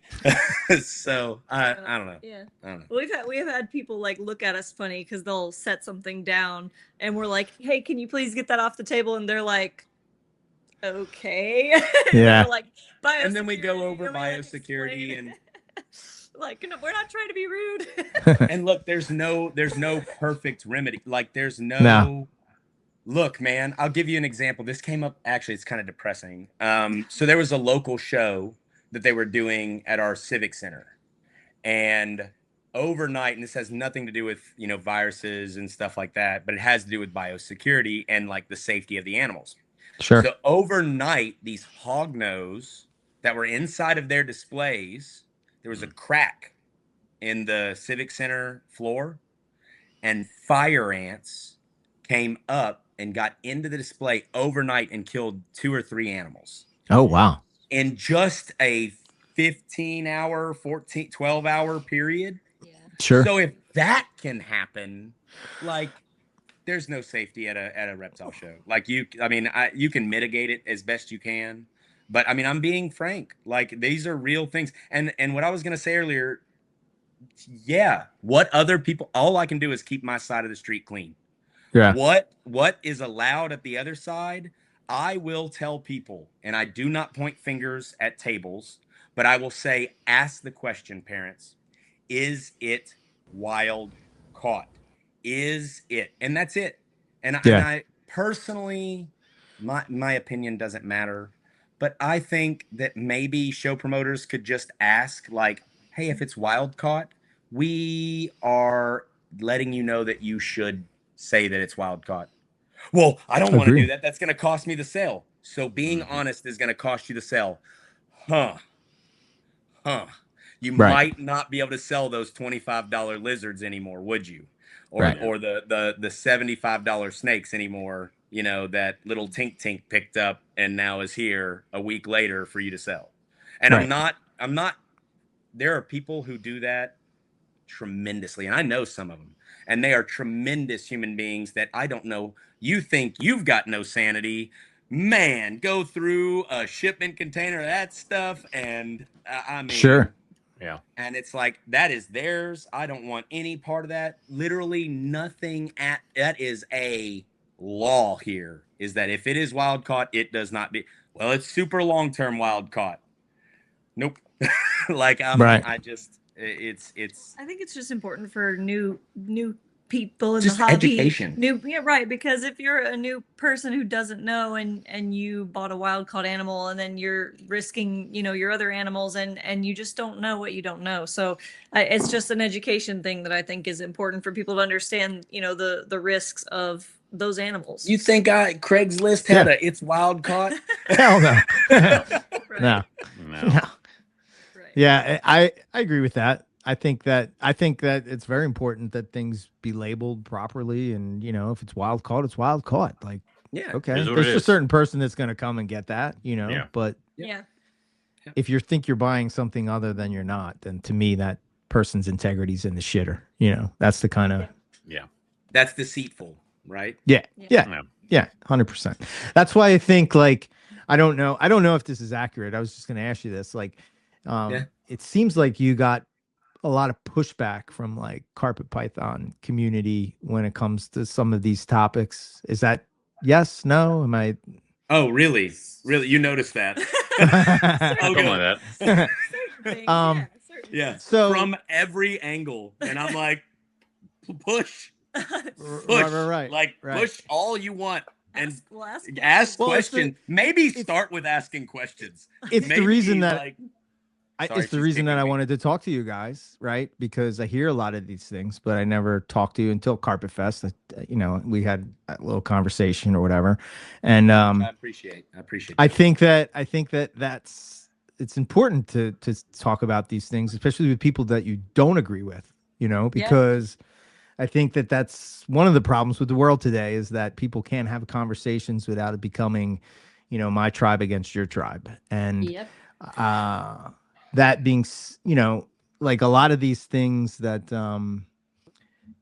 as far as like the carpet python market kind of, well, hobby, I don't know what you want to call it. What do you want to call it, Owen? Community? What is it? Hobby works, community, Yeah. cult. I don't know. With everyone, Carpet python all cult. great, all good things. All good words. Who Yeah, all is good words. Lolita? Yeah. Yeah. I don't even know where I was going with that. I don't either. I was just gonna let you go. Yeah, So, and you were here saying we are. something, and then I just kind of I totally You lost my train of did. thought. Your eyes That went seems to happen. glossy, and you just kind of went going. And I Yeah, was, and then Owen No, makes fun of me, and I please. lose to it. see where you could go and see what happened, and Come on. Yeah. No, it's what we need wandering to in the talk dark. about. We need Yep. to talk about this because, like, every time our name comes up, there's like this band of merry gremlins, and I'm like, wait, you bought animals from me, you know that they're healthy. Like, what are you? Right. And you know what? Well, you know what I've gotten from people who are like super in social media and super like super reputable. Stay out of the comments, Robert.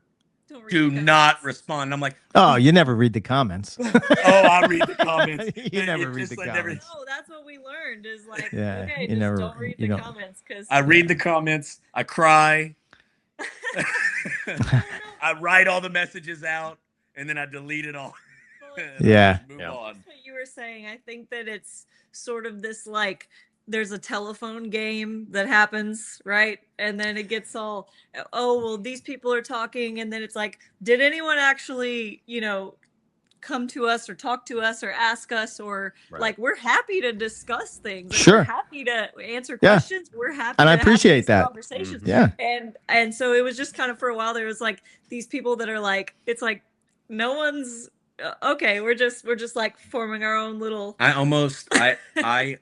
We That's almost, oh, he's getting emotional. we almost stopped. We almost like it came out of nowhere and it felt like we had just worked so much and put in so much time and made all these relationships and had all these conversations and grown and grown and grown and got connections and got people supporting us. And then other people who'd been doing it for much longer, a very small group that I've made it my like investigative, like I want to know who started it. And I've got it down to like these this little tribe, and I can't figure out who the ringleader is, and it doesn't matter, but it matters to me to know that I will never trust that human being again, and that's where evil and hate and jealousy lives, and that's all that I can come up with.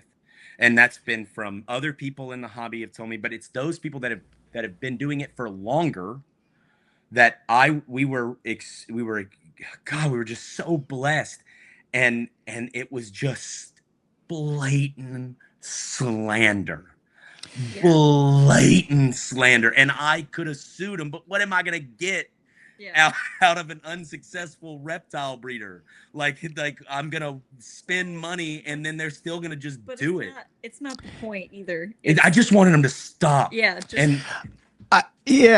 I would too. I'm sorry. Yeah. No. You're fine. But I'm just trying to speak to anybody listening to this that goes through something like that. Just if there is anything that they are saying that you can work on, let go of your ego and grow and keep moving forward, because there are people there that will be the next step to help you through it. I feel like we're there. We're on this. He's going to cry. We're here with you guys. Yeah. And that's like a dream. I can't tell you how many hours that I know that I was in the room with the people that are talking about the things that y'all are talking about. I'm like, just say my name. Just whisper it, Owen. just no free press. Yeah. No free press. Yeah. Sorry. Yeah. No free rides. So anyway, I'm sorry. I can't. I don't know. Owen, do you have any thoughts on that, or you want me to just ramble of like my thoughts? Do you have like a thought to? Have you ever been through something like that? We have a podcast, of course. Yeah, sure. Of course. I mean, there was blatant people obviously always thought that they could do a better podcast, but they never started one. There were something they told us years ago that if you've made enemies for no reason, you're probably doing something correct. So I think that I can just use our experience with MPR, right? I didn't breed when we started MPR. I didn't have a clutch under my belt. Owen had what? Two seasons. Wait, under are his you belt. Serious? Yeah, I didn't do it. My first carpet python clutch was in 2010. We started in 2013. 2011 we started. 2011. Never mind. I had one. Yeah, one. I was obsessed with them, and my goal was to get more people to understand that they're not the bad things people think they are. That's it. That was the whole goal of MPR. Yes. Yeah. And a lot of people said we shouldn't do it because who are we to be the ones that are doing it? And I was simply said, well, you're not fucking doing it. So yeah. Sorry to curse, but this is a family program. We do not apologize for that shit. Yeah. Thank you very much. Wait, you got him started. Yeah, no, we've been rated M since I think season 1. But yeah, there's been people that I want to be able to listen to this. Yeah. Different channel. New kids. Okay, they like carpets, Owen. Yeah. Some of them have coastals. New channel. Sorry, you lost me with that. Yeah, you already ruined it. Yeah, I don't know. I think that maybe some of it is that it seemed like you guys kind of came out of nowhere. I just like, boom, you were there. I kind of in the same way. That's why Owen wanted to find out who I was and make kill sure him, that and he killed me because I was him. taking over the Pennsylvania carpet python market. The whole plan was to kill him, and I just didn't work out that way. Gotten around to it yet. I got that big teddy bear to come around. It's fine. It's fine. It's the cynical ones that are the most vicious friends. They really are. They will defend you till the end. Yeah. Oh, absolutely. I'll get around to it. But I don't know. I think that you guys do things differently, which is probably we'll take that. Yeah. Well, that people don't assessment. Know what to take of it. I think like a lot of carpet python people that I know, we're all into like, and you've listened to the show, you've heard us talk about it, this project, that breeding, this animal, that animal's name, their name, they have these things, this line, this thing I'm trying to do, Owen trying to make his caramels be a certain way. I guess the mindset is that because our circle is that way, that we assume that everybody is that way. I guess maybe. And then when people do things differently, it's like people. I think so. A lot of times it's because people kind of had the idea, but didn't have the guts to do it. Right with NPR, it's like, they could have done it. They could have been much better at it, but they didn't have the guts to do it and try. And much better. Therefore, I think we're great. I mean, I don't know what you're talking about. For 14 seasons, and God damn it. Well, so it's obviously the staying power. It's not just guts. It's staying power. Sure. And thank not you both for having that. Yeah. Thank you for having. I'm contractually obligated to be here. Yeah, I keep trying to get out of it, but I signed. I signed the paperwork when I was a young man. Yeah, I contract. Nobody sees the contract. No one sees the contract. I want to see the contract. Nobody sees the contract. Exactly. Not nobody, not know how. It is the ancient scroll. Yep. Yes. I'll find it. So I think one of the topics that comes into this would be representation, right? So I was looking at, one of the big things for me is that we said it earlier, that things are represented as they are, right? Yes. I don't care if it's a cross. I don't care. It just, they have to know that. So no different than wild caught to me. It's like, you need to know what you're getting. Yeah. Some of the, like, what's your approach to that? Like, what do you, how do you do a cross? How do you sell a cross? Is it that you guys are selling more to? I can answer it. Go ahead. I can answer it easy. This is super easy. Yeah. Because I didn't come up with it. Okay. That's what's really nice. Right. So you can fight him. not her. No. No. Got it. So people who came very, very long before me and have been reading before all of us combined, says that if it's pure, market pure. If it's not, unless you're interested in keeping up with exact percentages, like it's a 75%, 88%. Yeah. 80, yeah.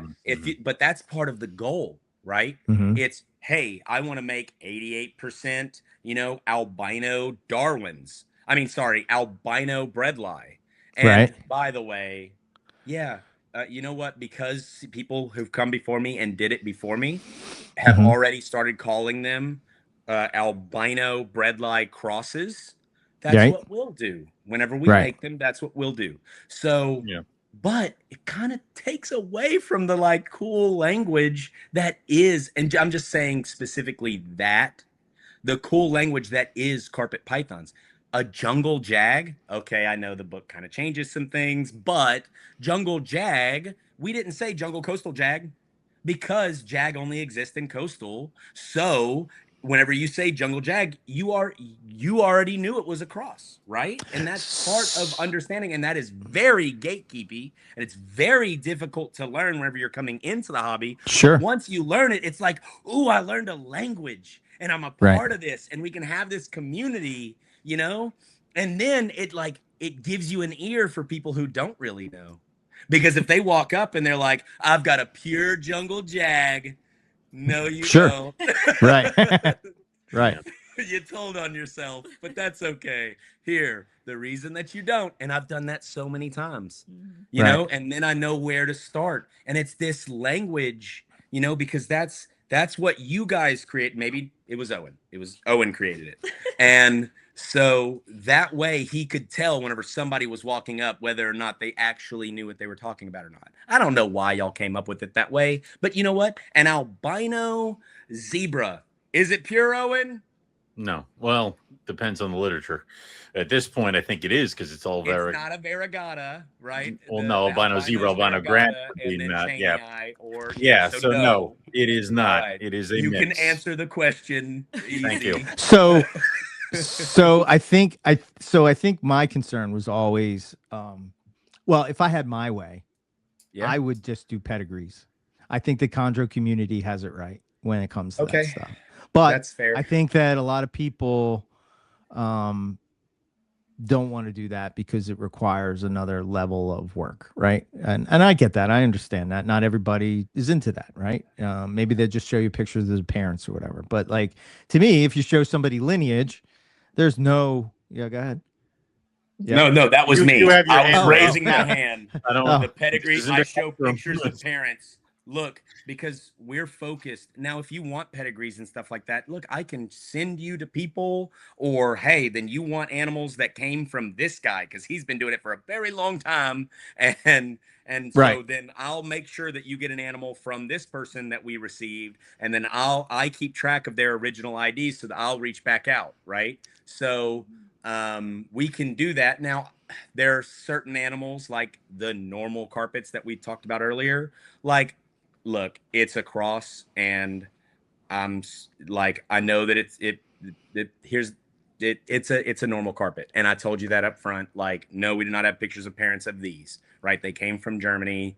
There's no pictures. So if you want the animal, this is the animal that we are giving you. And if you don't, that's okay. That is okay. Look, I do have this animal that I have a pedigree for. I can receive that.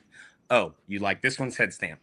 Well, so I think that that's important, and that's kind of what it's just like you said, representing what you have. I don't want to be something that I'm not. And for me, it's if I'm a shopper, I want to see pictures of parents. That's all that I ask for. There's actually a super reputable guy who I cleared out his table in Tinley. I bought everything. It's the first time I met him. And I said, all I need is a picture. And it was all that clutch. And all of his anything that had jungle blood. And I said, all I need is pictures of the parents. Yeah, I can get that to you. 4 months. On the day, I would message him, hey, have you got those pictures for me? Oh, I'm out of town. I'll get them as soon as I get back. 1 month later, hey, I'm out of town. I'll get them to you. I'm doing this. Nothing. Mm-hmm. That man has some like vengeance against me, and he's literally the one that didn't send me pictures of parents. I'm super easy to please. I just want to see pictures of the parents because I know that that's what my customers want to see. Like, dude, I love you. I want to hug you. I want to be your friend. But dang, like what's going on? You told me that I would get pictures of the parents. And that bothers me so bad. So for me to make somebody feel like that, like I feel, I'm not going to do it. It's just simple as that. Like I know how it feels to be lied to, and I'm not going to continue that. I think, I don't know, maybe Owen, you can tell me if I'm wrong, but I think like a lot You're of wrong. okay, fair enough. You ready? I can. I think the issue that I've heard is that it's, you're labeling it just as a normal carpet. I guess in my brain, when I hear normal carpet, I immediately go, oh, what kind of normal carpet? Right. You know what I mean? Like, yep.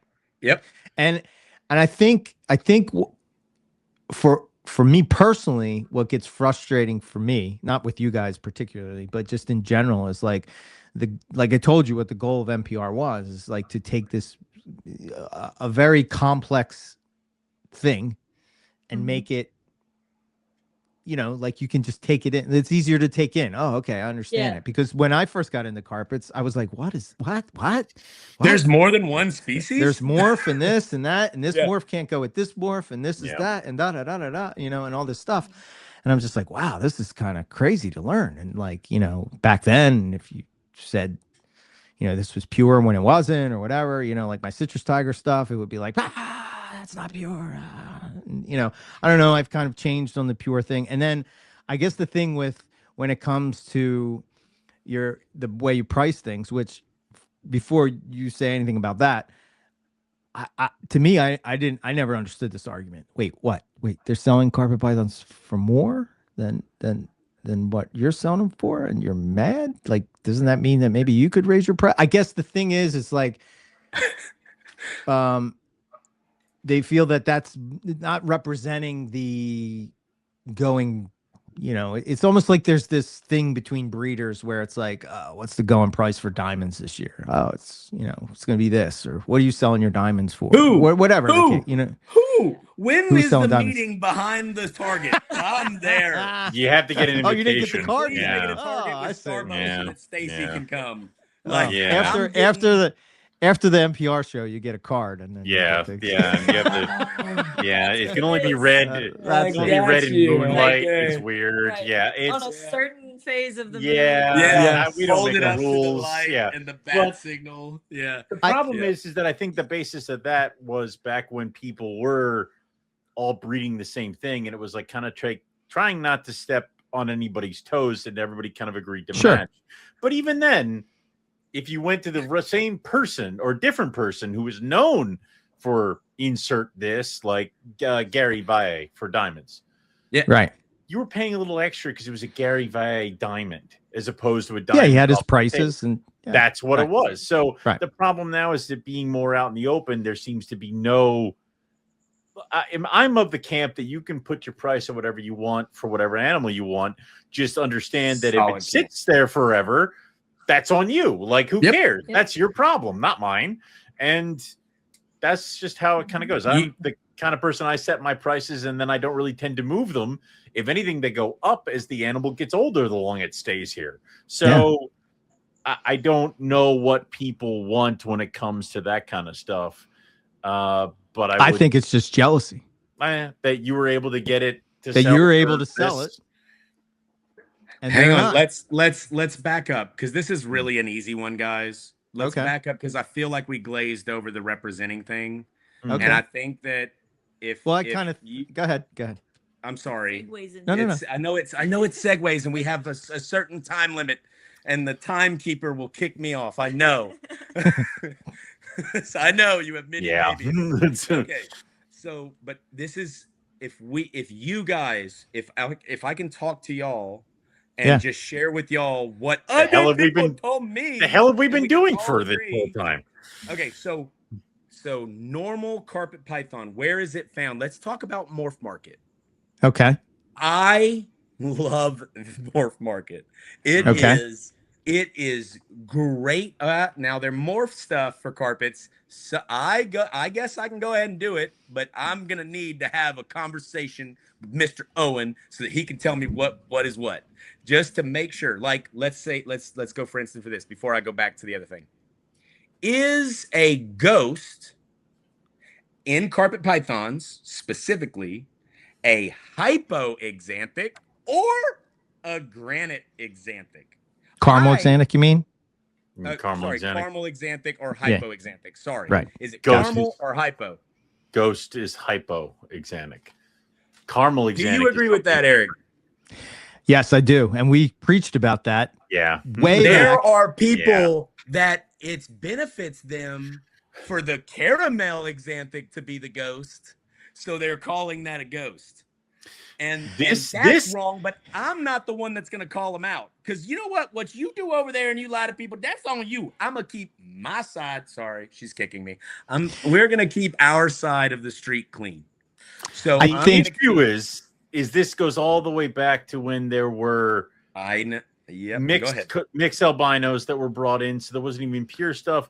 Then also, just because you're taking a Darwin albino to a coastal, it's almost like, in my opinion, it's not even a true ghost for that, because there are albino coastals, just none in the States.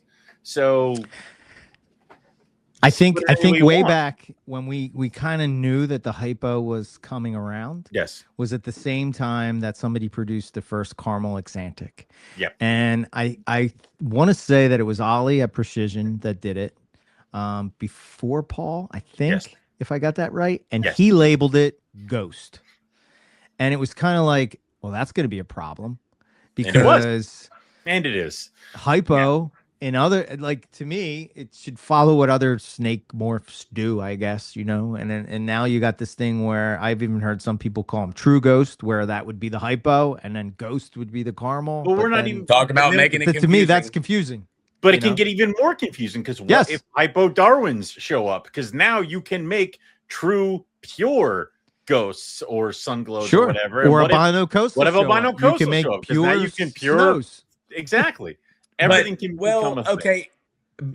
But as far as like in carpet pythons, it's hypo Yep. Yeah. Xanthic. That's all the Yes. question that I had as far as for whenever I call Hypo- Morph Market and I'm like, hey, hypoxantic. I have something that I need to make a recommendation for a change. You have caramel Xanthic listed as ghost, but that is not how it works in carpet pythons. Can you please change this? You can verify with His Highness Mr. McIntyre.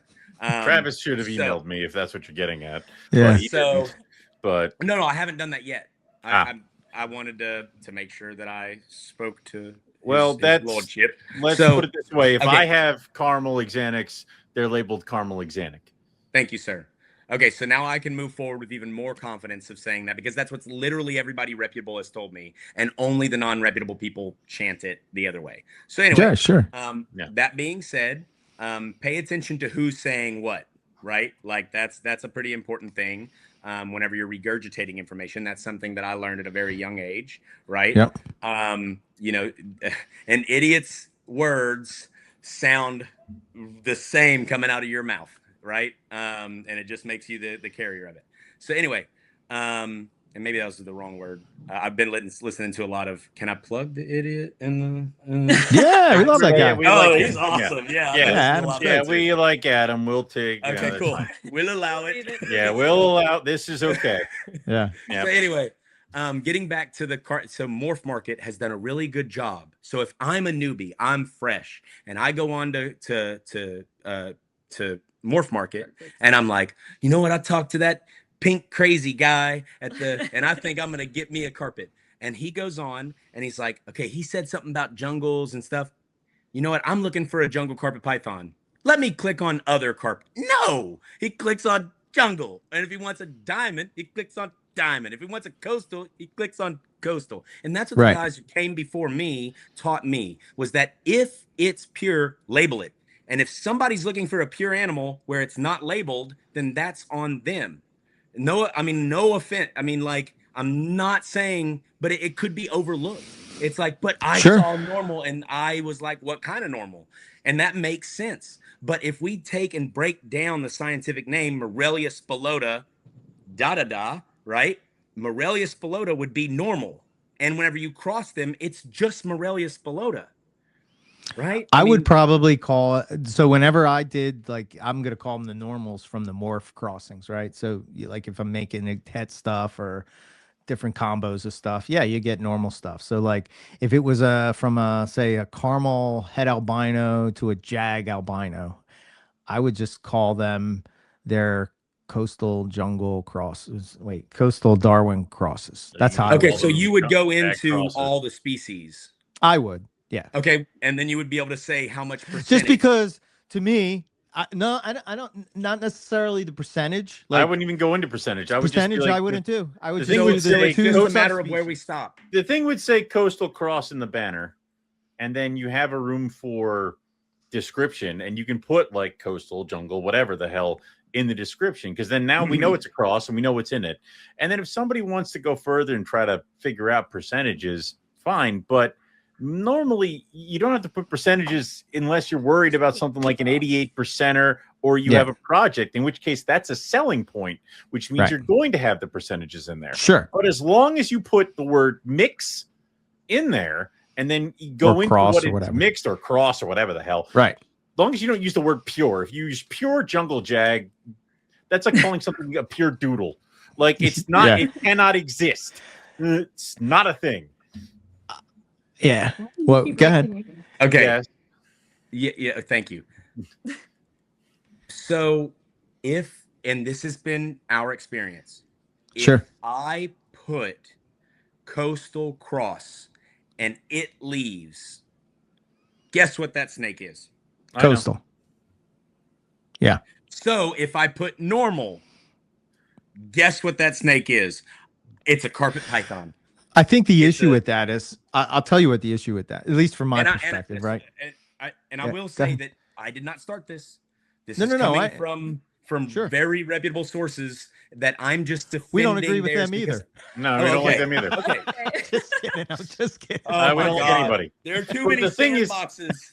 The thing is that also what your customer does with it after you sell it is so hard to keep track of because I produced high contrast Queensland carpet pythons that were black and yellow. They're mostly, because the same comes from Queensland, would be considered some sort of cross or a coastal. So that was kind of hammered into the people that I sold it to. People then tried to resell it as pure jungle.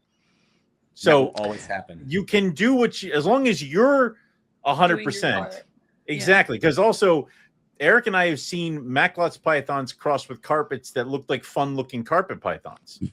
And who's to say that the next person who gets that isn't going to just call it a fun looking carpet python? So you can only make sure that you are correct. Okay. So I talked to, I'll say his name. Because I asked Nick, how can I be better? Oh, we don't like that guy. There, and that's why I said his name. No. So I was talking to him. I said, man, how can I be better? Give me advice. Like, I want to grow and make sure. And this is very recent. And he's like, man, it's the same thing that we're bringing up right now. So I really want to make sure that I leave this, with everybody. So he said, just put mix, make sure that mix is being, and I said, I'm not going to change what they are because you're not giving me a good enough reason that remedies the problem. You're just getting something that makes your brain happy, but it doesn't fix the problem. So what you're asking me to do, what we found out is that the underlying thing is education. I said, Nick, no one buys from me or us without having a conversation on the so Morph Market, you cannot buy from us without picking up the phone and talking. And talking to us, because I need to know that this animal is going to go to, it's not a control. It is, I'm making sure that you're not about to waterlog this animal, because what we're going back to the humidity thing, too much humidity can hurt them. Oh yeah. I think, okay. So whenever something can be too much and it hurts them, but too little and too many hamburgers, not good for you. Too much heat can kill them. They're not too much of a lot of things can kill them. But you know what I mean? Anyway, the fogger malfunctions, and now you've got scale rot and and the heat panel can I don't fry. Want to go back. I just wanted to round circle that, by the way, and land that plane. So now that one's in the bunker, and where I stand on that. And I'm open for change always. Do you see this woman? Do you see this face? Yeah, I'm willing to change and grow every day if it means that I don't want to be wrong. I don't want to spread wrong information. Like, if you have more information, but it's got to have a betterment. Like if I'm going to go through this extra step, what is it actually going to cure, or is it just going to make your brain happier? And I want to make your brain happier, but I also don't want extra work on myself if it's not going to fix anything. And what Nick said was, whenever he found out that we do not sell an animal without that, and without sending a link to our Discord and stuff, to where we have a private Discord to where there's an entire community and of support and love, and oh my God, the love. Anyway, anyways, and at the shows, they're having conversations, they are educated, and he said, dude, as long as that's happening, go for it. You're good. So whenever I put them in other carpet pythons, they are now where I would be wrong is if I put for a perfect example of what y'all are talking about, Owen had mentioned, you're going for a project, trying to get that 88% or whatever. So I put a 75% diamond inside of the diamonds. It's another carpet python. I wouldn't have done that. I know that you wouldn't have. Oh, I know. You are the purest of angels. I would not have done that. No. It would have been washed out. But that is a project that is meant to look like diamonds, right? And so it's here, this is a project to get as much diamond back into it, and it is clearly labeled, and it is more diamond than it is anything else, right? It is, I'm sorry, not right, but it is more diamond than it is anything else, and there is documentation and there is proof. So albino bread light crosses, right, will be very clearly marked and they will either be in the Centralian, right, or the Darwin if they're still 50-50. Because those are projects to look like well, let's be honest, it'll be inside the Centralian, I would think, as long as it is very clearly marked, 50% of this section. Do you think that that's wrong? Should I never do that again? Or should they just go to the other carpet pythons with all the undocumented stuff? I kind of would, me personally, I would put it under the other. Okay. Because, and the reason is because, again, I keep going back to my coming into carpet pythons and how confusing these percentages and things and names and all these things, to where just if it was a cross, it was easy for me to learn, okay, you're crossing these two things. Easy. Okay. Yeah. As opposed to, you know, like for instance, I went and bought my first jungle carpet at a pet shop, right? It said jungle carpet on it. Clearly, years later, I find out It was a coastal. It's not, Something yeah, like that, 100%. a mix or whatever. Yeah. And Yeah. I think that It's left a Barragana all bad the taste way. in my mouth, because like I was going there wanting to see the one I saw in Reptiles magazine, and I got something different. And I'm like, Right. well, why is this different? And, you know, and again, maybe this is why I have this thought. Maybe this, I just don't want people to go through that. And I think when we don't agree on things like this as a community, and this is sort of, again, why I wanted to talk to you guys, because I feel that the carpet python community is somewhat fractured into these little cells of groups. And it's not like it used to be back in, and I sound like an old man now, but back in my day, it's like, where we all kind of like, we're all on the same, because I guess back then it was a more niche group, you know, it was kind of this group that nobody gave a shit about. And they just kind of like, yeah, carpet pythons, they're mean, whatever, blah, blah, blah. And there's like just this group of people that were kind of like, oh no, these are the best snakes ever. And, you know, I don't know. I just think it was easier to understand when it was cross, as opposed to like somebody would put up diamond and it would be like, I don't know, is that a diamond? And then you would have the diamond police come out and they would be like, no, it doesn't have 5 rosettes, or blah, They blah, still blah, come blah, out. blah, blah. You know, and I think sometimes the pure side of it goes a little fanatical too. Like my argument to the purists back in the day when I was doing a lot of crosses, well, if you're still doing pure stuff, then eventually people are going to want a pure carpet python, and you're going to be the only person that has them. So you're kind of in a good spot if that's what you like to do. If you what are love you that. complaining to me about? Yep. You know what I mean? Like if I could just breed pure carpet pythons, locality stuff like they do in Australia, that would be it for me. You know what I mean? But Wait, I'm that's not all they do in Australia, but yeah. no, I know, but Yeah. like I guess I should say like you can do in Australia. Yes. yeah, it's a better way to say it, you know. I think that they swung too far the other way, and then you got guys like Oliver down there who's trying to preserve like these localities that have been lost because everybody's trying to cross it, and crosses that cross, you can't control what other people do.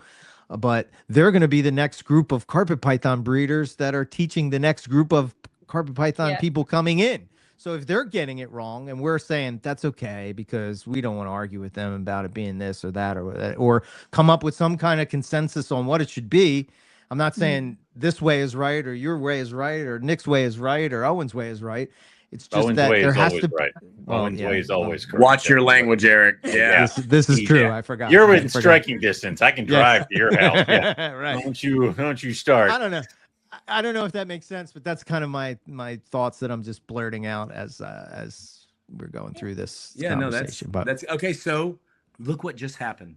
And Right. I'm not going to I threatened Eric.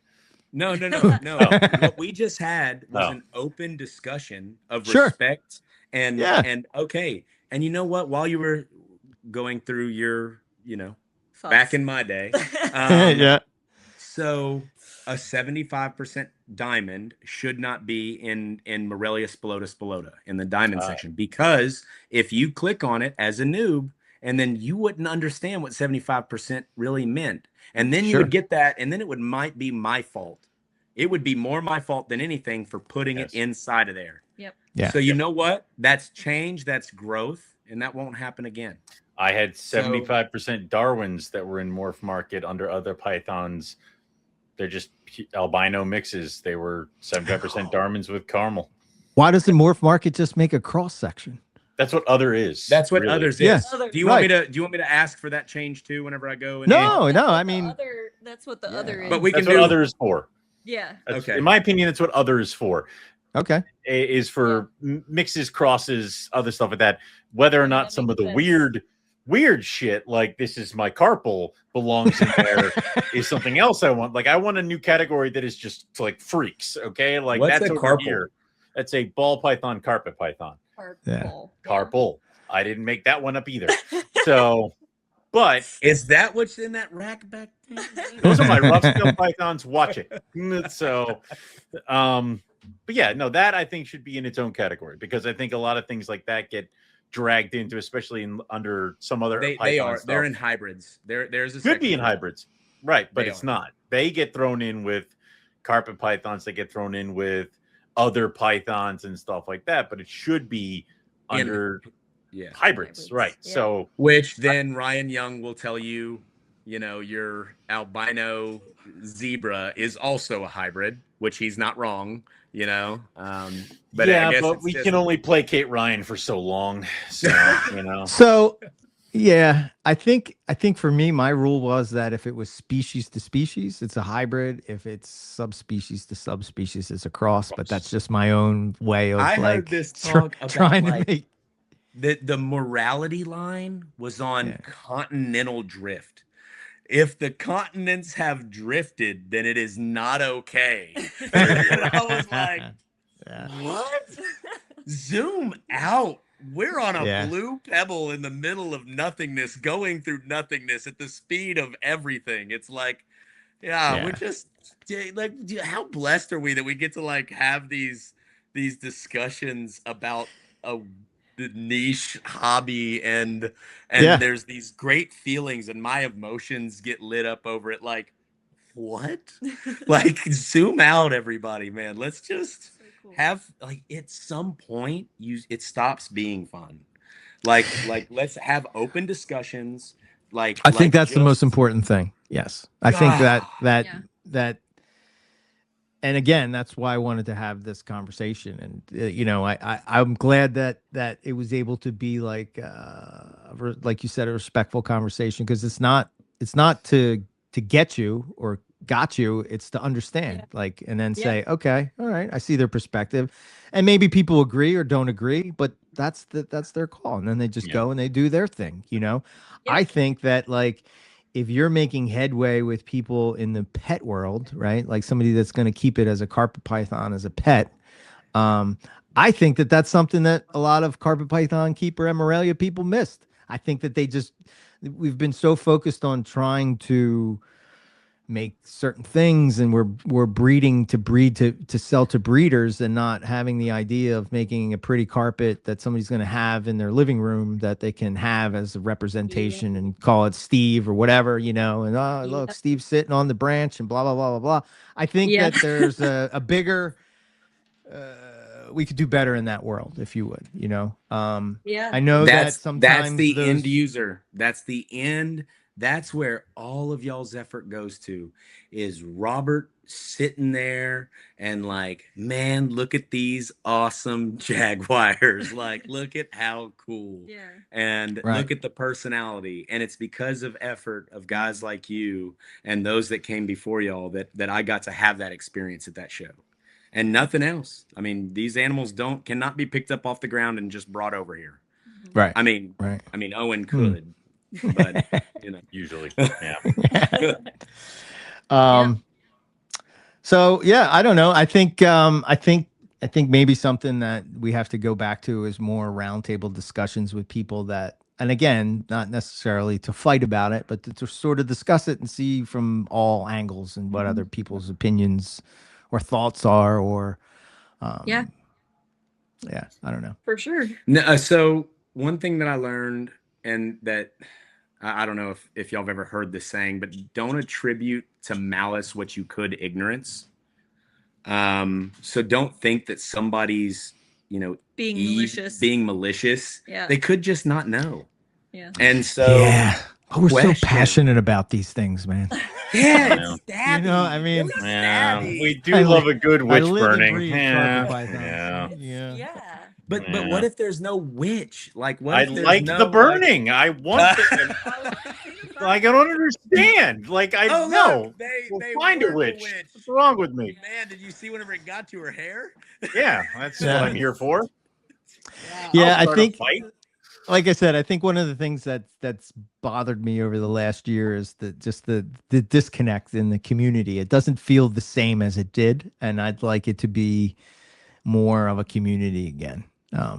So For sure. I don't know. That's awesome. Yeah. And it's like you were saying earlier, Eric, just like about these discussions and people not just, talking to each other anymore. And I feel like that's kind of where we were at, and realizing was like, man, like it's being able to talk about how we do things differently, because Mhm. we did pop up out of nowhere really fast. And like, we realized that, and Perceived by other people, but I have loved carpets for over a decade. Yeah. Like, and I don't know if you've noticed my personality, but I do things quite on a large scale. Right.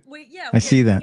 We had kept them as pets for years, but then when we decided to start the business, it was like, okay, full send, and we just dove in, and we had success very quickly, very early on. We've been doing this 4 years now. The right people And really came out of the we've woodworks just been for us. successful, and so we've very fortunately, and we're very grateful for that. And I think that because of that, like, newness, and we're doing things differently, and all of a sudden we're very successful, people just didn't know what to make of it. It was sort of like, whoa, what are they doing? This is so Right. different and new, and that's understandable. Like, I get it, but I think a lot of the misunderstandings could be cleared up with a conversation like this, where it's like, hey, we're mutual respect and appreciation for differences, and just like being able to talk about it, and like he was saying, not having an ego around it. It's like, and then you said, I might disagree with you, but that's okay. Like, Yeah. we don't all have to have It's a okay. big world.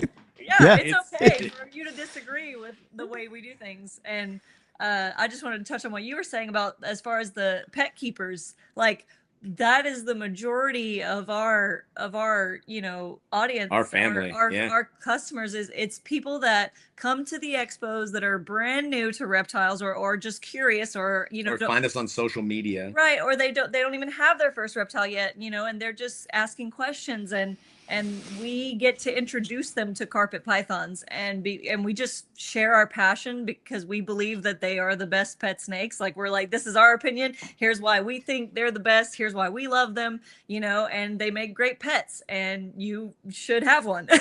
And Agreed. Everyone should have Right, one. right. Oh my gosh, if I could find, you'll know that I have found Thanos's gauntlet if every cat in the world turns into a carpet. Suddenly. Nothing. I do not want hate from the cat moms. I swear I cannot take it. You will break me. Yeah. But I'm just saying there will be signs. Yeah.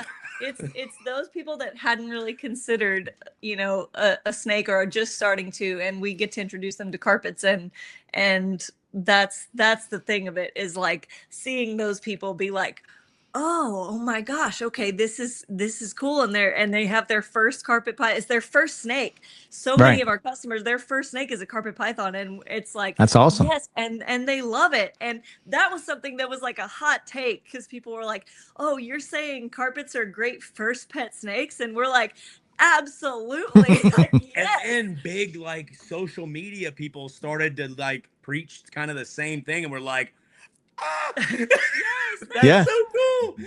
Like, Right. it just, I feel like they're extremely underrated. Like, I feel like not enough people, outside of the niche hobbyists, right? Like if you know, you like know. like the normies, if you will, the outside people. There's not enough people that just know how great carpet pythons are. But there are a lot of people who know that carpets get 13 foot long. Oh Lord. And Yeah. and The misinformation. Yeah. like Yeah. golly. And it's like, wait, they're not giant, heinous, They're not snakes that these- want nothing but blood. Exactly what you said at the beginning. They're not these terrible things that are Yeah. vicious, and it's it's just showing people, look how handleable they are, look how docile they are, look how good, like, this is. And they see that, because that's a very common thing at shows. People come up and they're like, oh, carpet pythons. I heard that these were really nippy and aggressive. And because we work on personality so much, we're like, yep, here, this one. But look at these 30. Right. It's like, and what's really cool is they're so animated. And what I love about that, one of the things that I think helps people get over their fear of snakes, because there's a lot of people who their first snake they've ever touched is a carpet in our experience. Mm-hmm. Like, and it's because whenever you look at a king snake, it's like, you gonna bite me? Or a boa. Like, come on, boas. They're hard to read. Owen, I know you want to agree with me, 0. But you open up a boa enclosure and they're like, you can't tell. and you're like, are we friends? You tap them with the hook and you're like, okay, everything's good. And then, wait. And yes, they're breathing and stuff like that. And I'm sure the great Owen knows. But for a lot of people who are less than, it's very difficult to tell. But with a carpet, you can tell. and we show like inside the, like, and it's like, do you know which one is about to bite you, Mr. Customer? And it's like, maybe the one that's super rigid and like, yeah. so they're Right. very, You their can- personality. even a shows- beginner, Sorry, I'm getting excited. a Good. novice You're can. doing so good. I was doing great. My bad. You're good. No, but like a novice can look at 2, baby carpets and see which one is more already, pretty docile and which one is really tensed up and ready to go. And so Right. then they're like, oh, okay, their body language, yeah. And so they'll get to see a docile one and it's just, it turns off that whole, stigma of, oh, they're these awful things. And that's what we really see, like a turnover of like, oh, this is a great, first pet snake. And I don't know why that's such a hot take, because I think that the carpets, they speak for themselves. Like, Yeah. once people learn about them, it's like, we're just telling people how great they are. Like, Right. Fear and respect live on the same teeter-totter. And what pushes you one way or the other is knowledge. mhm. Right. Does that Yeah. resonate? I agree. So like you'll fear something if you have no knowledge, but if you gain knowledge, that scale slams. Yeah. Yeah. I agree with that. So thank y'all for Wow. putting so much knowledge out there. Yeah. Really, it's really I awesome. don't know about that, but I think you do, but it's okay. okay. Wow, Wow, we went way over. How about that? Mhm. We're at almost 2.5 hours. But I warned you guys. I warned you at the beginning. yeah, This one. it's okay. This It's one. okay. It's all good. I don't know, Owen. Did you have any Sorry, closing? No, just you throw out say? all your information so people know where to find you, how to get in touch with you, and check out your stuff. So call Rogue Reptiles. You I'm don't gonna have give my his number. number real quick, and then I do. I'm your customer. Uh-huh. Dang. Our phone number to reach us is 337-205-2499. Mhm. 7 to 7, 7 days a week. And all the social media is mfa.reptiles. Okay. That's where you can go. You can follow us and message us there for updates, or text us or call us. Yep. Calls I'll best. put all those links in the show notes. I'm gonna Cool. put you guys in the green room, but if you can hang on for just a second, when we end, it has to like load up, Yep. and then Yeah. we'll close it out. Okay. Cool. All right. Thanks Cool. for coming, Thanks for guys. coming on. Yeah. Thank you. For having us. All right. Absolutely. All right, Owen. We let's see. We got yeah, like I said, if you want to support the show, you can subscribe, you can share, follow us on all of the social medias, check out our merch store. We also have a Patreon, and of course, check out all of the rest of the podcasts on the MPR network. All the links are in the show notes. Owen, what do you got? You can check out all the spring store, whatever we want to call it. I For said that. Okay, good for you. We have shows coming up. I know there's when's this one going to be out? Tuesday? Yeah. All right, then I got the Morgantown Hamburg show on Saturday the 20th, so I will be there. Okay. So if you're in the area, come check my table out. I am running on fumes, man. I got nothing. I'm waiting for eggs to hatch, but hopefully by this time next week, we'll have at least 2 carpets and 1 water python clutch on the ground. They will not be there, but there you go. But that's it. Thanks for everybody. You heard me. No water pythons. Damn it. No water pythons yet. They're going to be hatching. They're due Monday. But Okay. so like any Love it. minute now. Yeah. And Very then good. shortly after that is the first clutch of Red Coastals. So Ooh, is it V to V baby? not yet. Ah, Not yet. damn it. Not yet. Not yet. And then after that, it's going to be a super caramel clutch. So Okay. we'll I'm see how that excited to see goes. that too. Yeah. I got one of your M-Pen caramels. I know how they roll. And that's right. So thank you everybody for listening, and we'll catch everybody back here next time for some more Morelia Python Radio. Good night.